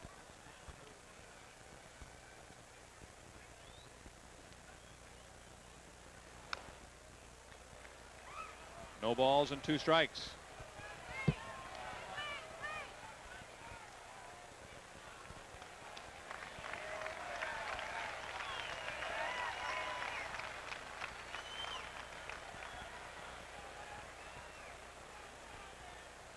'25-year-old John Valentin, drafted in '88 by Boston. Pulls it up the third baseline off the edge of the grass. Tomey's throw is offline. Tony Pena around third. He'll check up there. Well, that's amazing right there, John. With 2 outs, he should be running as soon as the ball hits the bat. Tomey had the easy backhand play. He just had to make the throw. But what Pena does is stop at second base. We'll see Tomey here with the backhand. Now, all he's got to do is make a throw across to end the inning. He pulls Sereno way off the bag. But a hustling Carlos Baerga backs up and stops Pena from scoring. And that could be a very big run right here. On the first replay, you could see that Tony had not left second base. And that's why he was not able to score. Well, that's bad base running on Pena's part, as well as a bad throw by Tomey. Second error of the night on the Indians. One a fielding error, this a throwing error, and the pitch to Boggs is up high. Boggs intentionally walked in the 5th inning and came around to score.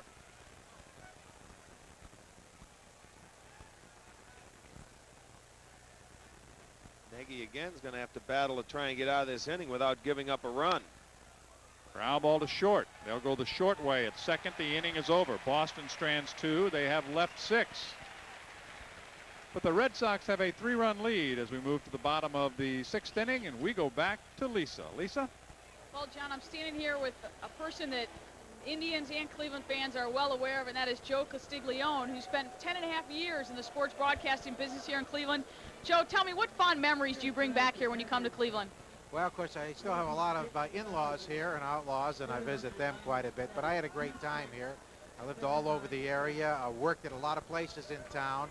And I think mostly of the friends I made in baseball with some of the Indians teams, people like Andre Thornton and Rich Rollins, who used to work here with the Indians and now with the Cavaliers. And some of the excitement we had, maybe not so much in terms of wins and losses, but individual games. Quite a different Indians ball club you see here this season. Talk to me about that, if you would. Well, it's certainly a club that nobody can take lightly anymore, as they've proven this series. And I like the direction the club is taking with young players, with speed, with talent. They've done it somewhat with mirrors as far as the pitching goes, because there's not a whole lot after Nagy, but Mike Hargrove's done an outstanding job. I was here with Mike when he was a player, and he's one player you could predict even at that time, 12 years ago, that would become a manager, and he's done an outstanding job from what we can see. Now, looking at your side of the field, the Red Sox obviously having a disappointing season. What direction do you see them going in? Well, they'd like to perhaps move some high-salaried players, some veteran players to contenders, and they'd like to get some young talent to mix in with the veteran help. Well, it's a pleasure having you back here. Obviously, we'll see you again very soon. John and Rick, always nice to have those old familiar broadcasters that were fan favorites back here in the booth. Thanks for joining us, Joe.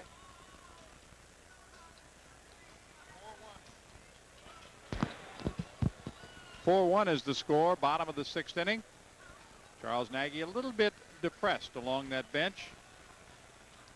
Thinking back to that 5th inning, the walks that helped set it up for the Red Sox, who came through with some key hits.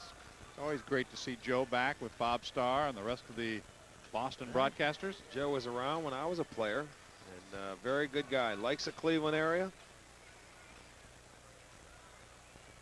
Each team has 6 hits so far tonight.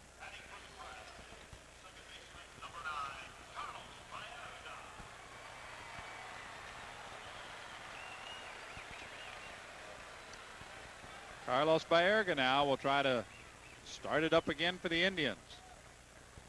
They had some late inning magic last night and on Monday. See what happens tonight.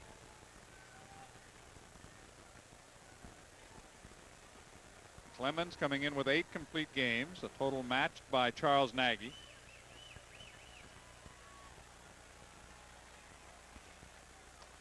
Strike 1 to Baerga. Carlos is 0 for 2. He's popped up and grounded out tonight. Brings a 10-game batting streak with him.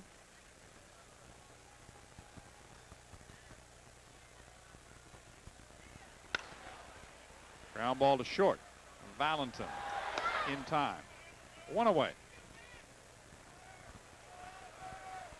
The Ohio Lottery invites you to say yes to the kicker, the extra way to win when you play Super Lotto. Every time you play Super Lotto, kick in 1 more buck for 5 ways to beat the kicker.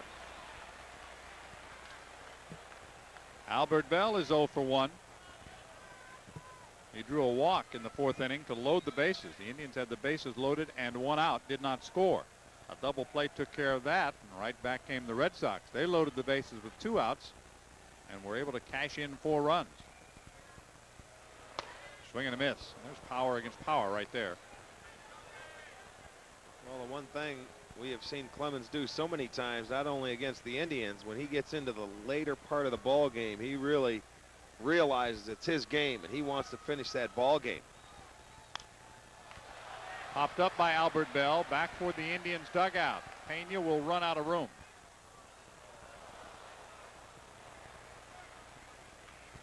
Roger Clemens go back to the middle of the diamond now. One of the problems for Roger, and there have been very few, but he had a little nagging toe injury in the middle part of the season, and at one point went to a special shoe. Nobody was really certain. Whenever there's anything wrong with Roger, it's tough getting information. That's or they called it a mystery toe injury. 1-2 to Albert Bell.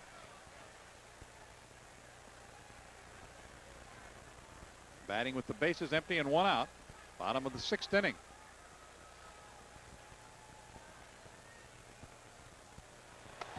Two and two now. He's just stayed with the hard stuff this at bat to Albert. Just missing with the last 2 fastballs.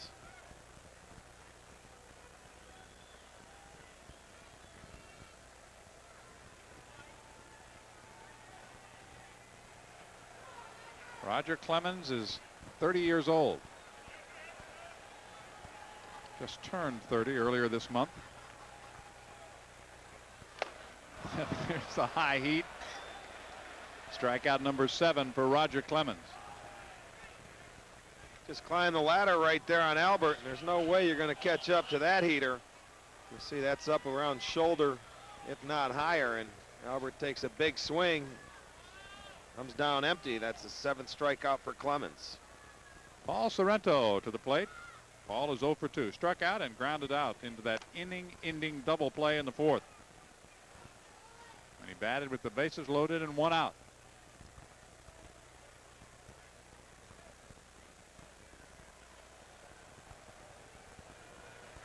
I mentioned Clemens never with a no-hitter as Sorrento pops it foul. Last year alone he had a 2-hitter and 3 3-hitters. He has had 7 2-hitters and 13 3-hitters coming into this season. 33 shutouts.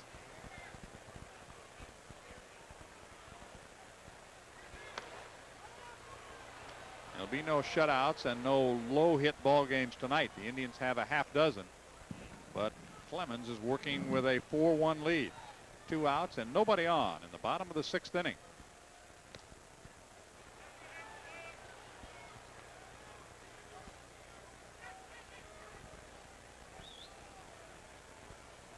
Coming off his 3rd Cy Young season out of the University of Texas.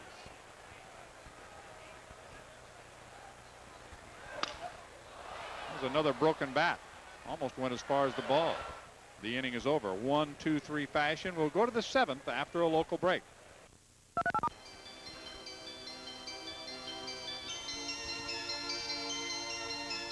And welcome back here. We are going to go back to the Sherwin-Williams scoreboard here in the American League tonight, or earlier this afternoon. Toronto beat Baltimore 4-2 to increase their lead to 2 games in the American League East. Glenn Davis with a home run, number 10. The winner, Litton.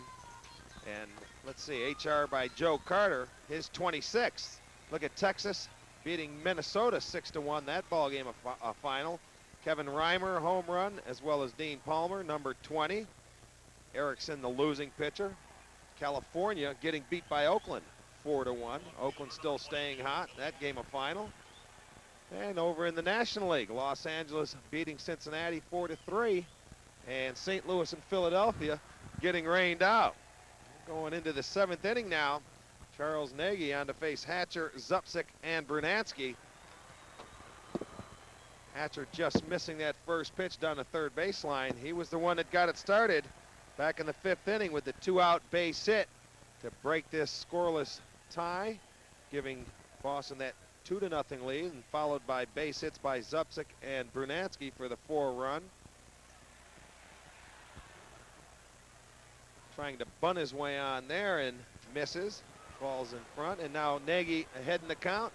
No balls and 2 strikes. And welcome back, partner. I guess he's not back yet. Okay, they did that to me Monday, and now you can have some problems.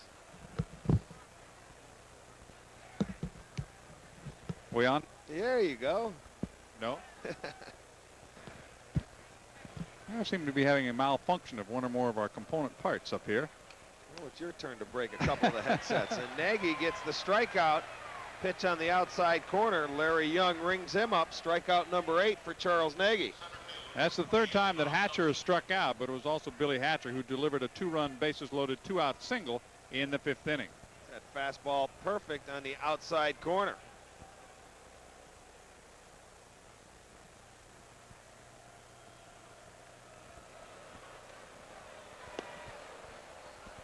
4-1. The Boston Red Sox have the lead at the stadium tonight. Early in this homestand, this is only the 4th game of 13 for the Indians. A 2-week homestand. There will be an off day coming up on Monday following the visit of the Toronto Blue Jays. And as Rick mentioned, the Jays winning to expand their lead. Double it, I guess you could say, to 2 over Baltimore. Tell you, the one thing that the Blue Jays have really struggled with has been their pitching. Grounded to Tomey coming off the line at third. He'll throw in plenty of time to take care of Zupsik. Baseball is a game of tradition, and one of its newest traditions is the great taste of a Bud Light. Baseball and Bud Light. Everything else, well, what else is there? Beats me. I know, you're still trying to get hooked up That's here. Right. Still messing with this headset. Brunansky, 2 for 3 with a run batted in tonight. And jumps his average 4 points. The RBI his 56th, and he's got a 3-hit ball game. Brunansky makes it 7 hits for Boston, and he has 3 of them.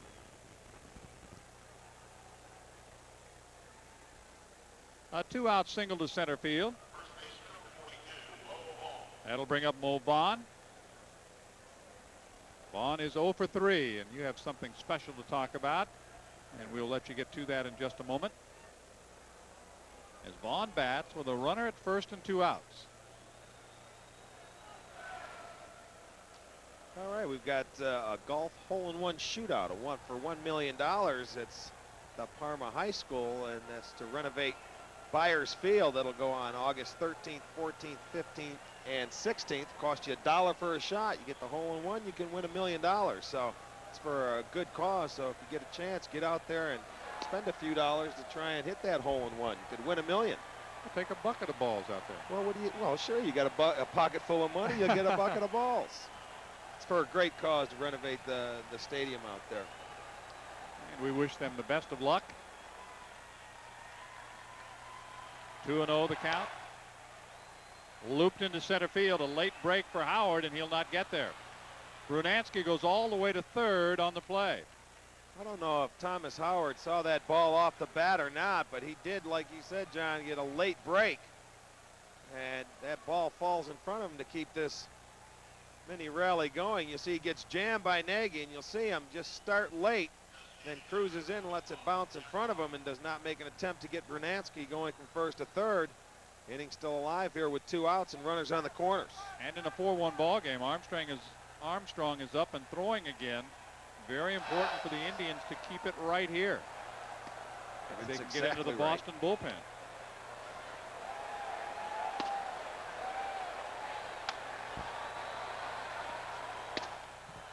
A strikeout and a ground out. Everything looked routine. Brunansky a single to center. Then Vaughn the big swing, but not the big hit. Did not carry very far. Dropped into center field. Runners at first and third. Clark is 0 for 2. He went around.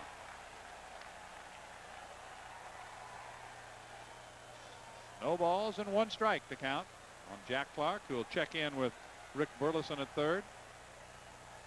It doesn't look like much will be happening over there. Mo Vaughn on first has yet to attempt a stolen base. With the runners they have on, not a running combination. And Boston as a team do not try and steal bases. Only with 34 on the season, have been caught 33 times. And with a 4-1 lead, this guy here, if you make a mistake to him, can hit it out and just blow this game wide open. You're exactly right. Off the foot of Clark. No balls, 2 strikes. 2 outs and 2 on. Runners at the corners for Boston. Rick giving you a rundown of all of the baseball action. The Braves continue to lead at 3-1. Bennis has homered for San Diego in that game. The pitcher, Andy Bennis. He thinks he's got to help his own cause there, and I think he does. Well, he tried to answer. He gave up a first inning 3-run home run to Terry Pendleton, and that is the difference in the ballgame. The Braves trying to add to their lead in the National League West, headed for a showdown in Pittsburgh this weekend. The 2 defending division winners playing in Three Rivers.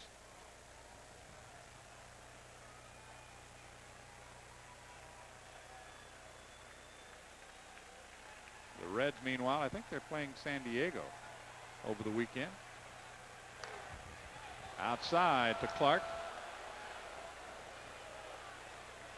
You kind of have to tip your hat to the Expos. They've hung right in there, Rick, despite the Pirates reeling off 11 straight and 12 of 13.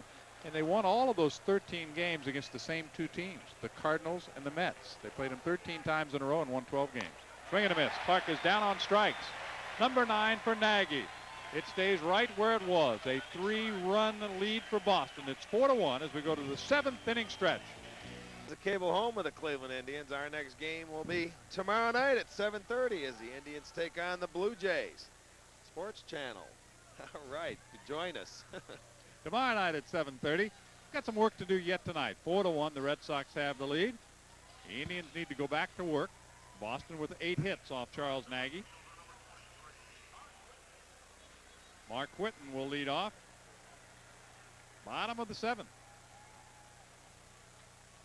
Getting late against Roger Clemens. Well, this was their lucky inning last night. We'll see if it can beat 2 nights in a row here. Monday night, it was the 8th inning.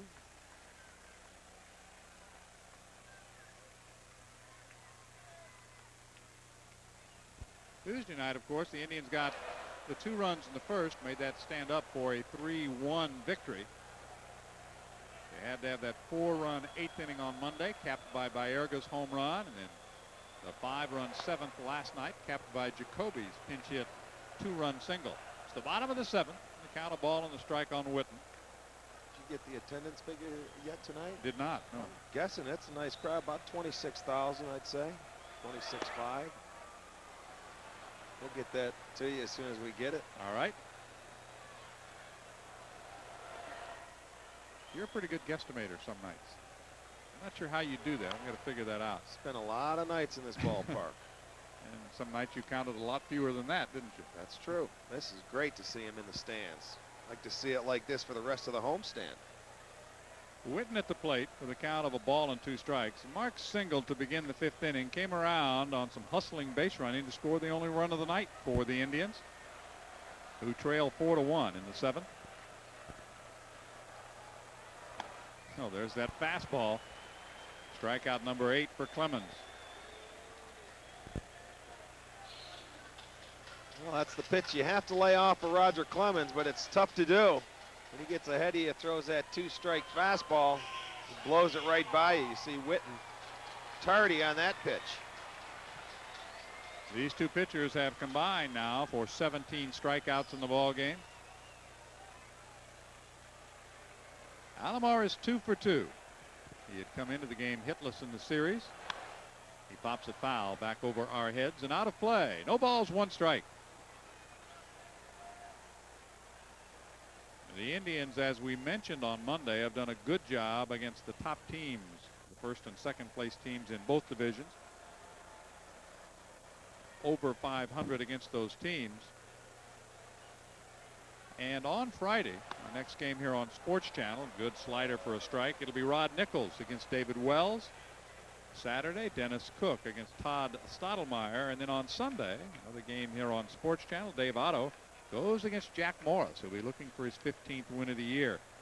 But there are a lot of people wondering if the Jays pitching staff, especially the starters, are going to hold up through the season. Well, other than Guzman, who is not going to pitch in this series, which is a good thing. He's been out with a little shoulder problems. I believe he's still on the DL at the present time. The one between him and Jack Morris, they've had a tough time matching anything up. As a matter of fact, they're just ahead of Cleveland when it comes to pitching in the American League.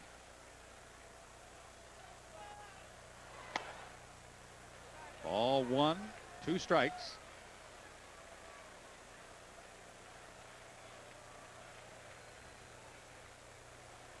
The Clemens-Nagy matchup tonight brought a good walk-up crowd. Hit on the ground to short of Valentin. That's the 2nd out of the 7th inning. You know, even when you look at this ball game, John, you got to realize the Indians won the first 3 games of this series, so they could not lose the series, winning 3 of 4, and this one yet a long way from being over the way the Indians have played. Of course, the thing of it is, we've been talking all along about what the Indians need to do are to win series, win 2 out of 3, 3 out of 4. But you can't help when you win the first 3 to get a little bit greedy. You want to get that extra victory. Well, anytime you can win the first either 2 games or 3 games of a series, of course, that's going to be in your mind. You want to sweep that series. But tonight, they've got the tough customer on the mound in Roger Clemens. Jim Thome's sacrifice fly drove in the only run for the Indians tonight.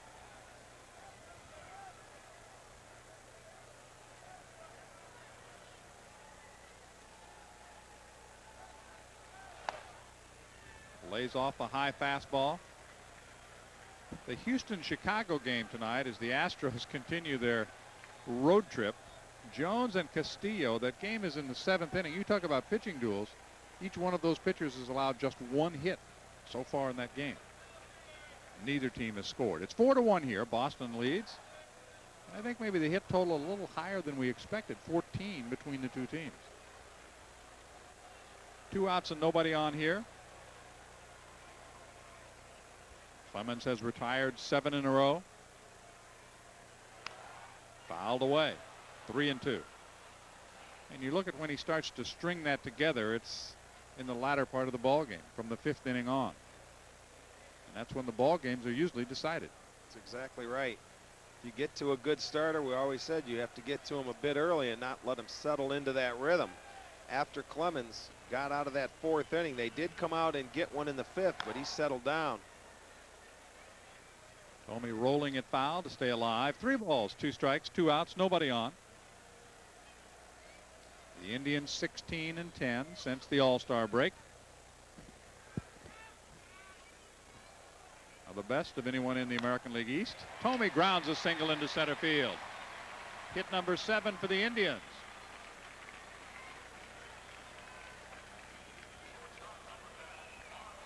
Pretty good at bat for Jim Thome. Very good. His last at-bat, he had the sacrifice fly. This at-bat, he works Clemens to a full count and gets that 2-seam fastball, but Clemens leaves it up in the strike zone, and Thome hits it right up the middle. And Thome would like a couple more games or at-bats like that to get him going offensively. Mark Lewis steps in with a runner at first and 2 outs. Mark has struck out and singled so far tonight.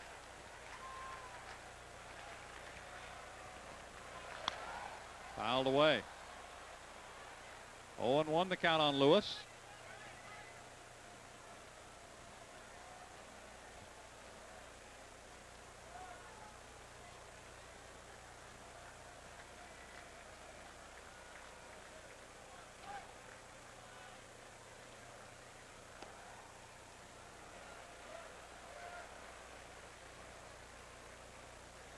The Boston Red Sox trying to snap a losing streak of 4 in a row. Sneak out of here with 1 victory. Lined foul down the right field line. This is the 10th meeting between these 2 teams. The Indians winning 5 of the first 9 thanks to taking the first 3 in this series this week. Tomorrow the Toronto Blue Jays. Friday, Saturday, Sunday. A day off on Monday to be followed by Minnesota and Texas 3 apiece before the Indians head to the West Coast. Just outside. 2-2. A lot of good baseball left here on this homestand. We do have the off day Monday on the 17th, and then they'll go back to the Western Division. Minnesota and Texas coming in. And Minnesota, one of the teams that has given the Indians a lot of problems. The Indians are 3-6 against the Twins this year. And the Twins right now trying to hang on to the A's, which is after the All-Star break. You recall how the A's were heading into the break. They were just hanging on themselves. That's right. Trying to get guys off the disabled list, and looks like I think they put Bob Welsh back on it again today. A runner at first with 2 outs. 2 balls, 2 strikes. Strikeout number 9 for Clemens. The inning is over. The Indians do not score. We move to the 8th. Coming up, it will be the bottom 3rd of the order for Boston. Clemens and the Sox lead by 3. Attention all member of the McDonald's Channel 43 Tribe Kids Fan Club. Your last date to purchase $1 Indian tickets is Saturday, August 22nd. Show your membership card at Gate A to receive your discount and your Indians baseball card set. 8th inning, 4-1. Boston leading. Reed, Pena, Valentin due up. The Indians have made 2 errors tonight. But it's been the walks by Nagy that have cost Charlie. I think he can go back to one particular at-bat, the 3-2 pitch to Tony Pena with a runner at second and 1 out. He did not get the call. Boston loaded the bases, then with 2 outs. Base hits by Hatcher, Zupsik, and Brunansky. 4 runs. Charlie's pitch total getting up there over 125 now. But he's battled them, and like you say, he's gotten through the errors in the ball game where he's battled down and picked up his teammates. It's just when he's made the mistake, he hasn't been able to get out of that 1 inning. And the scoring on both sides came back in the 5th inning, and that's been it. 4-1. Armstrong has been up before, and now he's joined by Kevin Wickander. 1 out in the 8th. Pena is 1 for 2. Walked and scored in the 5th inning, doubled in the 6th inning. He's also struck out. Swing and a miss on a great breaking ball. Each pitcher with 9 strikeouts, so Nagy 1 away from matching his season high.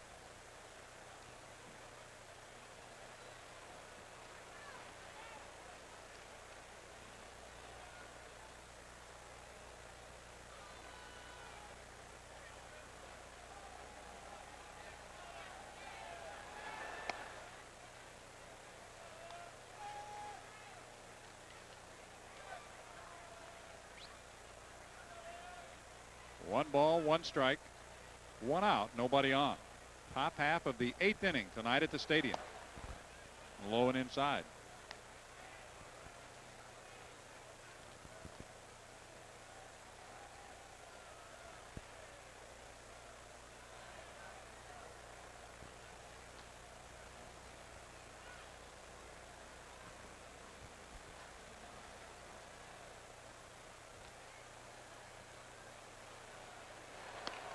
Outside corner.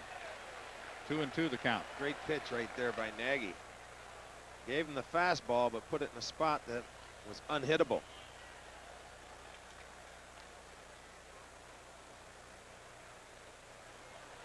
And then the breaking ball chopped to Tomey at third. Long throw. Dug out by Sorrento. Tomey has had problems tonight making that throw across the diamond right there. Another one that Sorrento digs out for him. He's fielding the ball cleanly, but the throws across he's had problems with. You see it's another high chopper. He goes back on this ball and makes it, but the long throw across, watch, Sorrento's got to dig that ball out. And again on that throw, it looked like he might have eased up just a little bit, trying to make the perfect throw. You got to cut it loose and let it go. 2 outs, John Valentin. 1 for 3 tonight.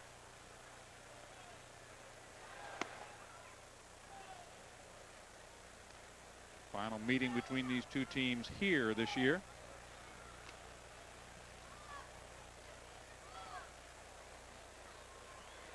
Valentin has been in the majors less than a month. Here's a young man that tried to make this club out of spring training, did everything he possibly could, hit over 400 and caught everything in sight. Well, with a couple injuries, he gets the opportunity. Drive to deep left. Back is Hill to the warning track, to the wall. It's off his glove. Valentin at second base. There's a ball that I think the wind may have held up a little bit. Glenn Allen Hill got back to the wall. What happened? His momentum was carrying him back, and I think that ball was, he thought it was farther than what it was. He gets back okay, but when he gets there, here comes the ball, and he's waiting for the wall right there. But watch his back. He's going to try, and he thinks the wall's going to hit, and it goes off his glove. It's going to go as an error on Glenn Allen Hill. Very catchable ball for Hill. 3rd error of the ball game for the Indians, and that is something we talked about at the beginning of the game that we had not seen in this series. Lapses defensively. Well, coming into tonight, they only had 1 error, and that's what cost the Red Sox a couple ball games against the Indians this series, has been errors. Gave him the opportunity Monday night to come back, as well as last night they had a couple errors. But Nagy has done the job getting out of it when an error was committed behind him tonight. And still another chance he has to do. And he's got it good against Wade Boggs. He got him in the 6th inning when there were runners at first and third. Sorrento. Nagy gets him again. One more stranded. Again, Nagy able to survive the error. 9 left on base for Boston. We're going to the bottom of the 8th inning. The top of the order coming up for the Indians after a local break. Now the Indians have the top of the order coming up in the bottom of the 8th inning, and officially the attendance 26,797. Boy, you've done it again, Rick. I was off a couple hundred. I'm a little upset with myself. Well, yeah, practice. Maybe you'll do better over the weekend when the Jays are in town. All right. And there will be big crowds. There should be great crowd. We've got fireworks tomorrow night. Pitch total for Roger Clemens, 110 going into the bottom half of the 8th inning. Also remember, it's Toronto. A lot of the folks who can't get tickets in Toronto come to Cleveland. There will be a lot of folks in blue over the weekend. Hit hard on the ground to second base. Howard is quickly out number 1 in the 8th inning.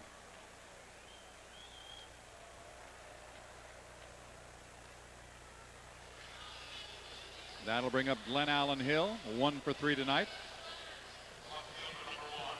Last time up with 2 outs and runners at second and third, he struck out. Had a base hit in the 4th inning. Was left stranded at second base when the Indians had the bases loaded. 2 outs, and Sorrento hit into the inning-ending double play. 1 ball, no strikes. A 2-week homestand for the Indians continues tomorrow with Toronto here. Fly ball hit well toward right field. Brunansky back to the warning track to the wall. The ball is gone. Hill sends one out of here the other way. It's a 4-2 ball game.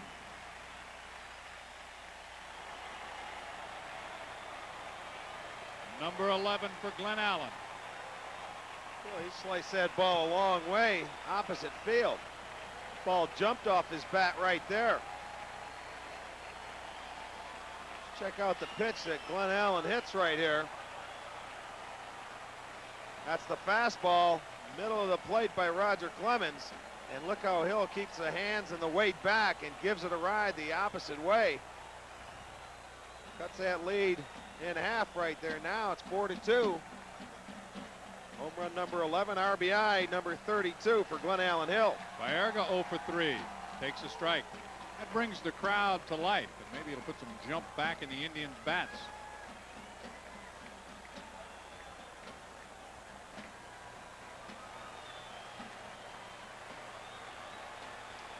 Baerga's grounded out his last 2 times up. He popped up in his first at-bat. So Carlos 0 for 3 in the ballgame, and his 10-game hitting streak is being threatened. Well, with Roger Clemens on the mound, manager Butch Hobson has yet to have anybody up in the Boston bullpen. But at this point, it looks like it's the Rockets' game. 10th home run of the year allowed by Clemens. But the key, it comes with the bases empty. Last time up in the 5th inning with runners at second and third, he struck Hill out.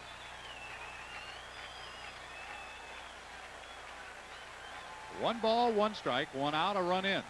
Carlos went for 1 in the dirt, 1 and 2.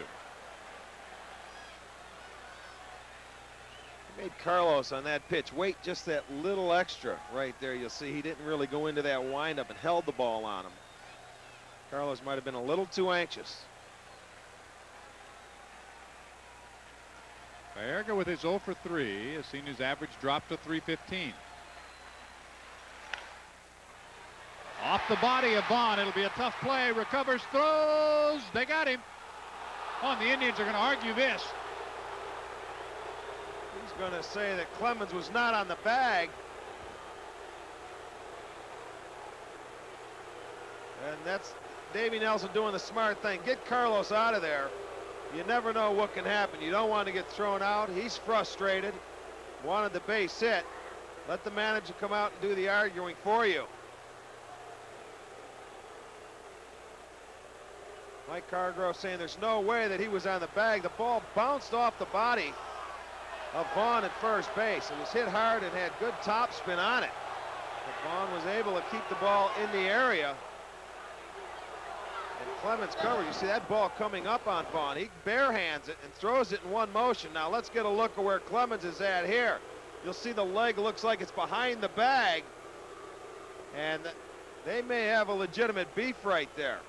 We'll get a look at a better angle here. Now watch Clemens' front leg. It looks like that's tough to tell. It's awfully close, but and his back foot came onto the bag, but he's going to say he got it. We'll get one more angle at it.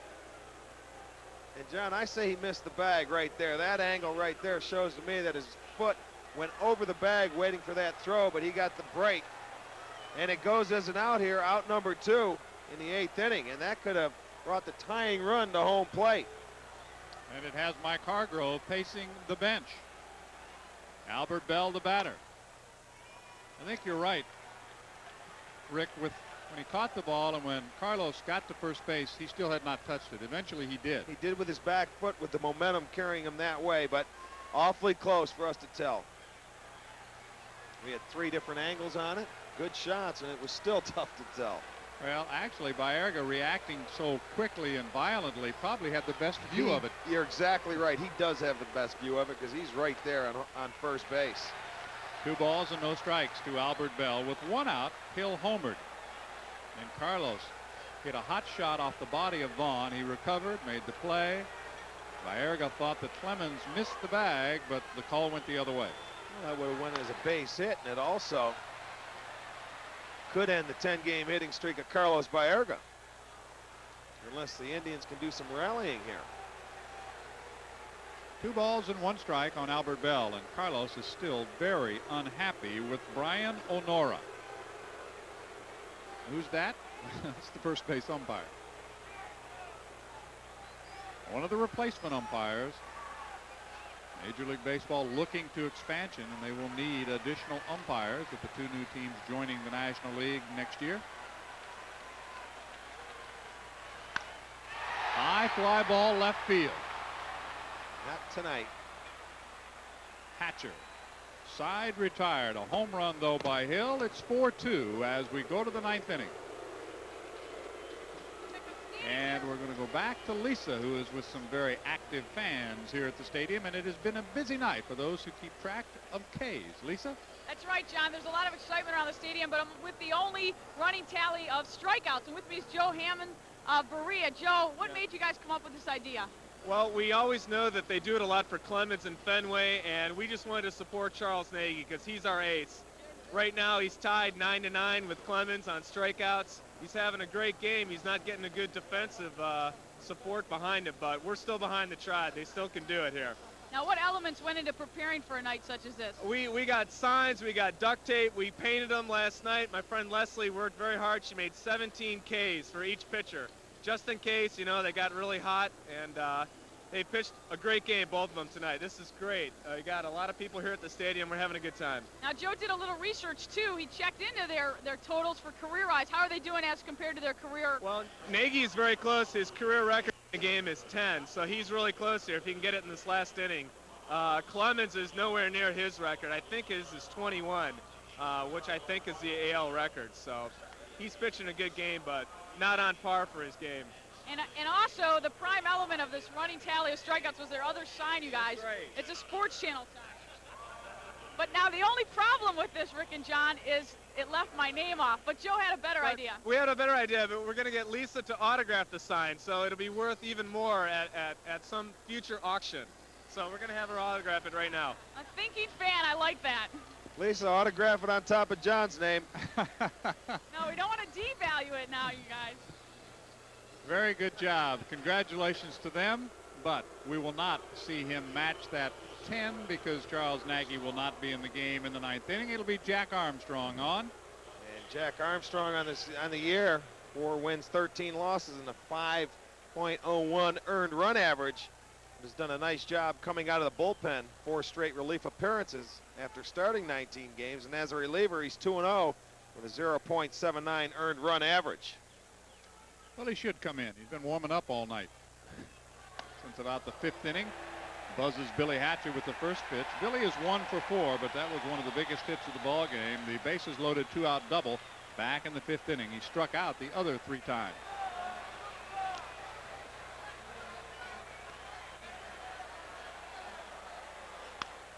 Fouled away. The numbers on Charles Nagy: 8 innings, 9 strikeouts, as Lisa found out between innings, 3 walks, 3 very costly walks, 4 runs all earned. The 3 errors did not hurt him in terms of runs.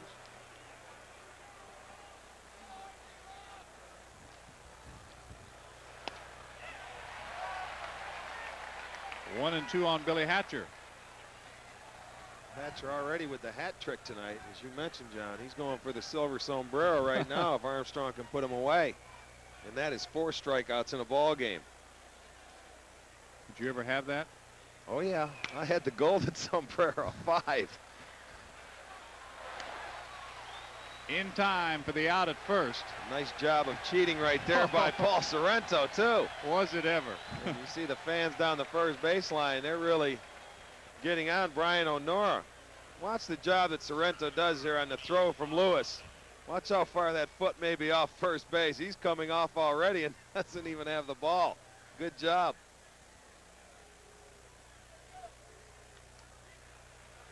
You can imagine the reaction if O'Nora had called him safe. Oh no, couldn't do it. You know, the best I've seen cheating over at first base right there is manager Mike Hargrove. He used to do a great job of that on first base. 1 out in the inning. Breaking ball misses to Zupsik, who drove in one of the 4 Boston runs in the 5th inning with a base hit. That's his only hit of the night. He's 1 for 4, 2 strikeouts and a ground out. A little bit low with a fastball. 2-0 the count. Armstrong in relief of Nagy. Charles saw the wheels come off in only 1 inning. That was the 5th.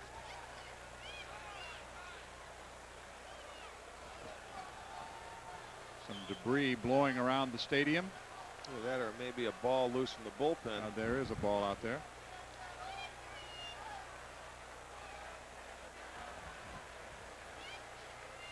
I think we had a beach ball blow onto the field a while ago. I don't know where that came from.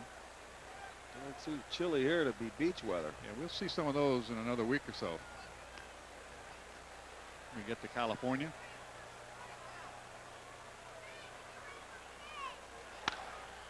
Straightaway center field. Howard takes care of the 2nd out in the 9th inning. Looking to the bottom of the 9th, Sorrento, Witten, and Alomar due up.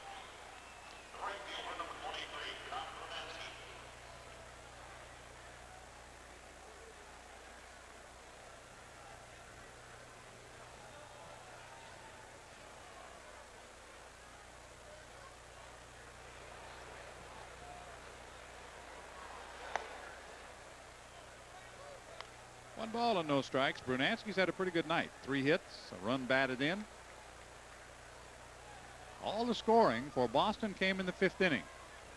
The Indians tried to answer. They picked up a run in the bottom of the 5th and then cut the lead in half on Hill's home run in the 8th inning. It's now the 9th.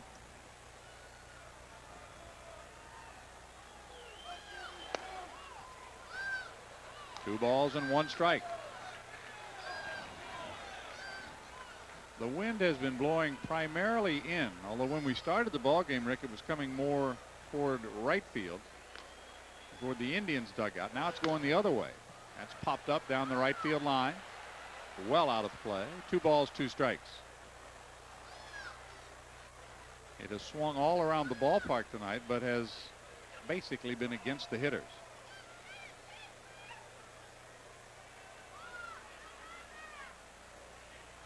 The power shortage has continued for the Red Sox. They've hit only 1 home run in the series. Skied in the air to right.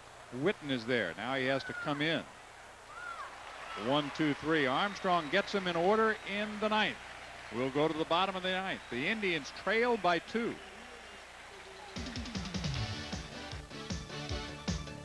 Time because we have a new pitcher coming on for the Boston Red Sox, and Eckersley, even though the consecutive string was broken, 37 saves to lead the way. Aguilera has 31, and our roll age leaders in the National League, former Indians, Doug Jones, and then Smith and Wetland.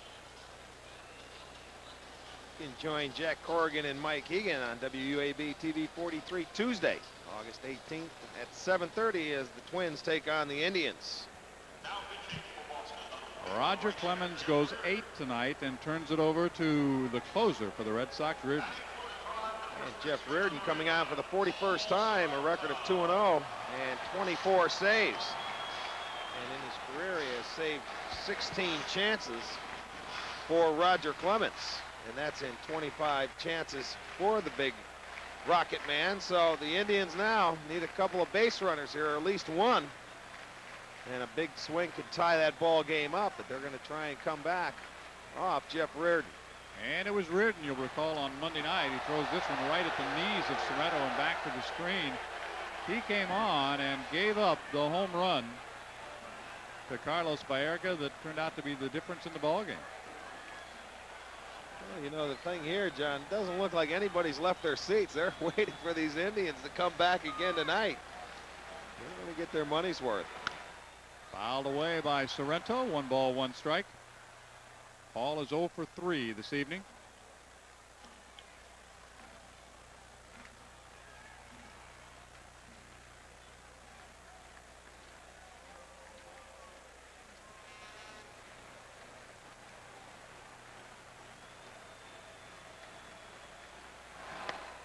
Outside, 2-1.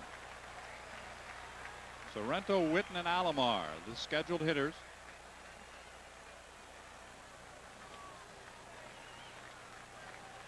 Boston leads by 2. And now it's 2-2 on Sorrento.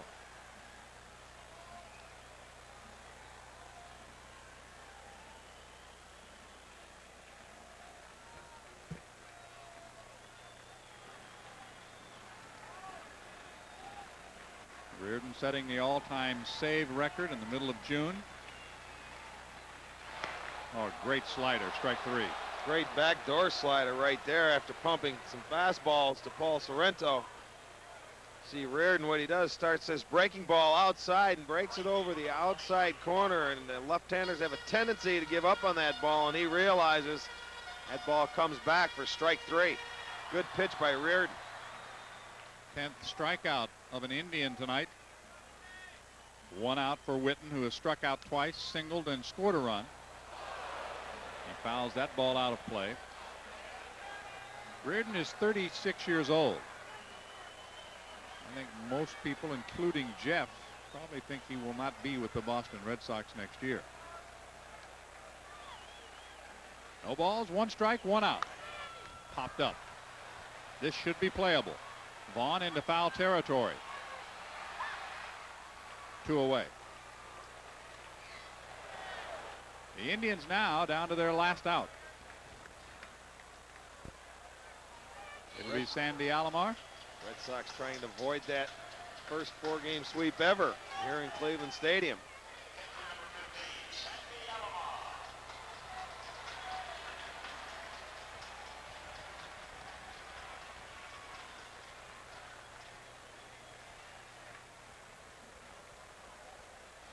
The Indians have already notched their 6th series win out of the last 7. And it'll be time to start it up again when Toronto comes in. Quick check on our Sherwin-Williams scoreboard. The Orioles lost to Toronto. 4-2 is the score. Carter homering for Toronto, and the lead is 2.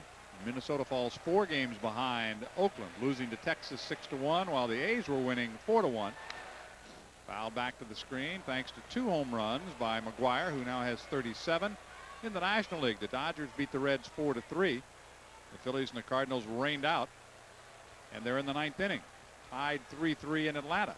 San Diego and the Padres as the Braves try to pick up another game. Houston 4, Chicago 1. That game is in the bottom of the 8th inning. Here we're in the bottom of the 9th inning. The Indians will bring the tying run to the plate thanks to Sandy Alomar Jr.'s 3rd hit of the ball game. Don't go away just yet. That's right. Sandy swinging a very good bat tonight, John, as you mentioned. His 3rd hit this evening, and he just gets that fastball down and away from Reardon and drives it right back up the middle. You see no movement with that body, a small stride, and a short swing, and Sandy has hit a few line drives tonight. Snapping the 0 for 6 in the series. Ball 1 to Jim Thome. Thome a base hit his last time up. Jim is 1 for 2.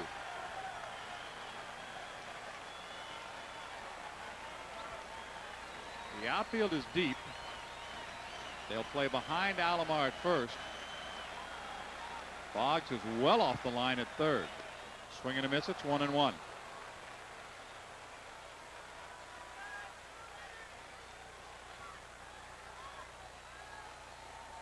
Two outs for the Indians' third baseman. And a run on. A 4-2 ball game. The Red Sox lead here in the ninth. The Indians have now out-hit Boston 9-8. 1-2.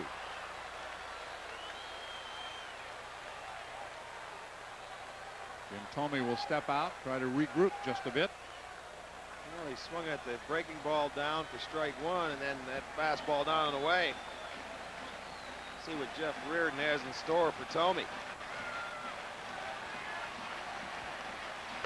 Slider, and the game is over.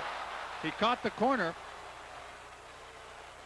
and the Indians will not get the sweep. Reardon will get the save. The victory goes to Roger Clemens. In the final tonight at Cleveland Stadium, it's Boston 4 and the Indians 2.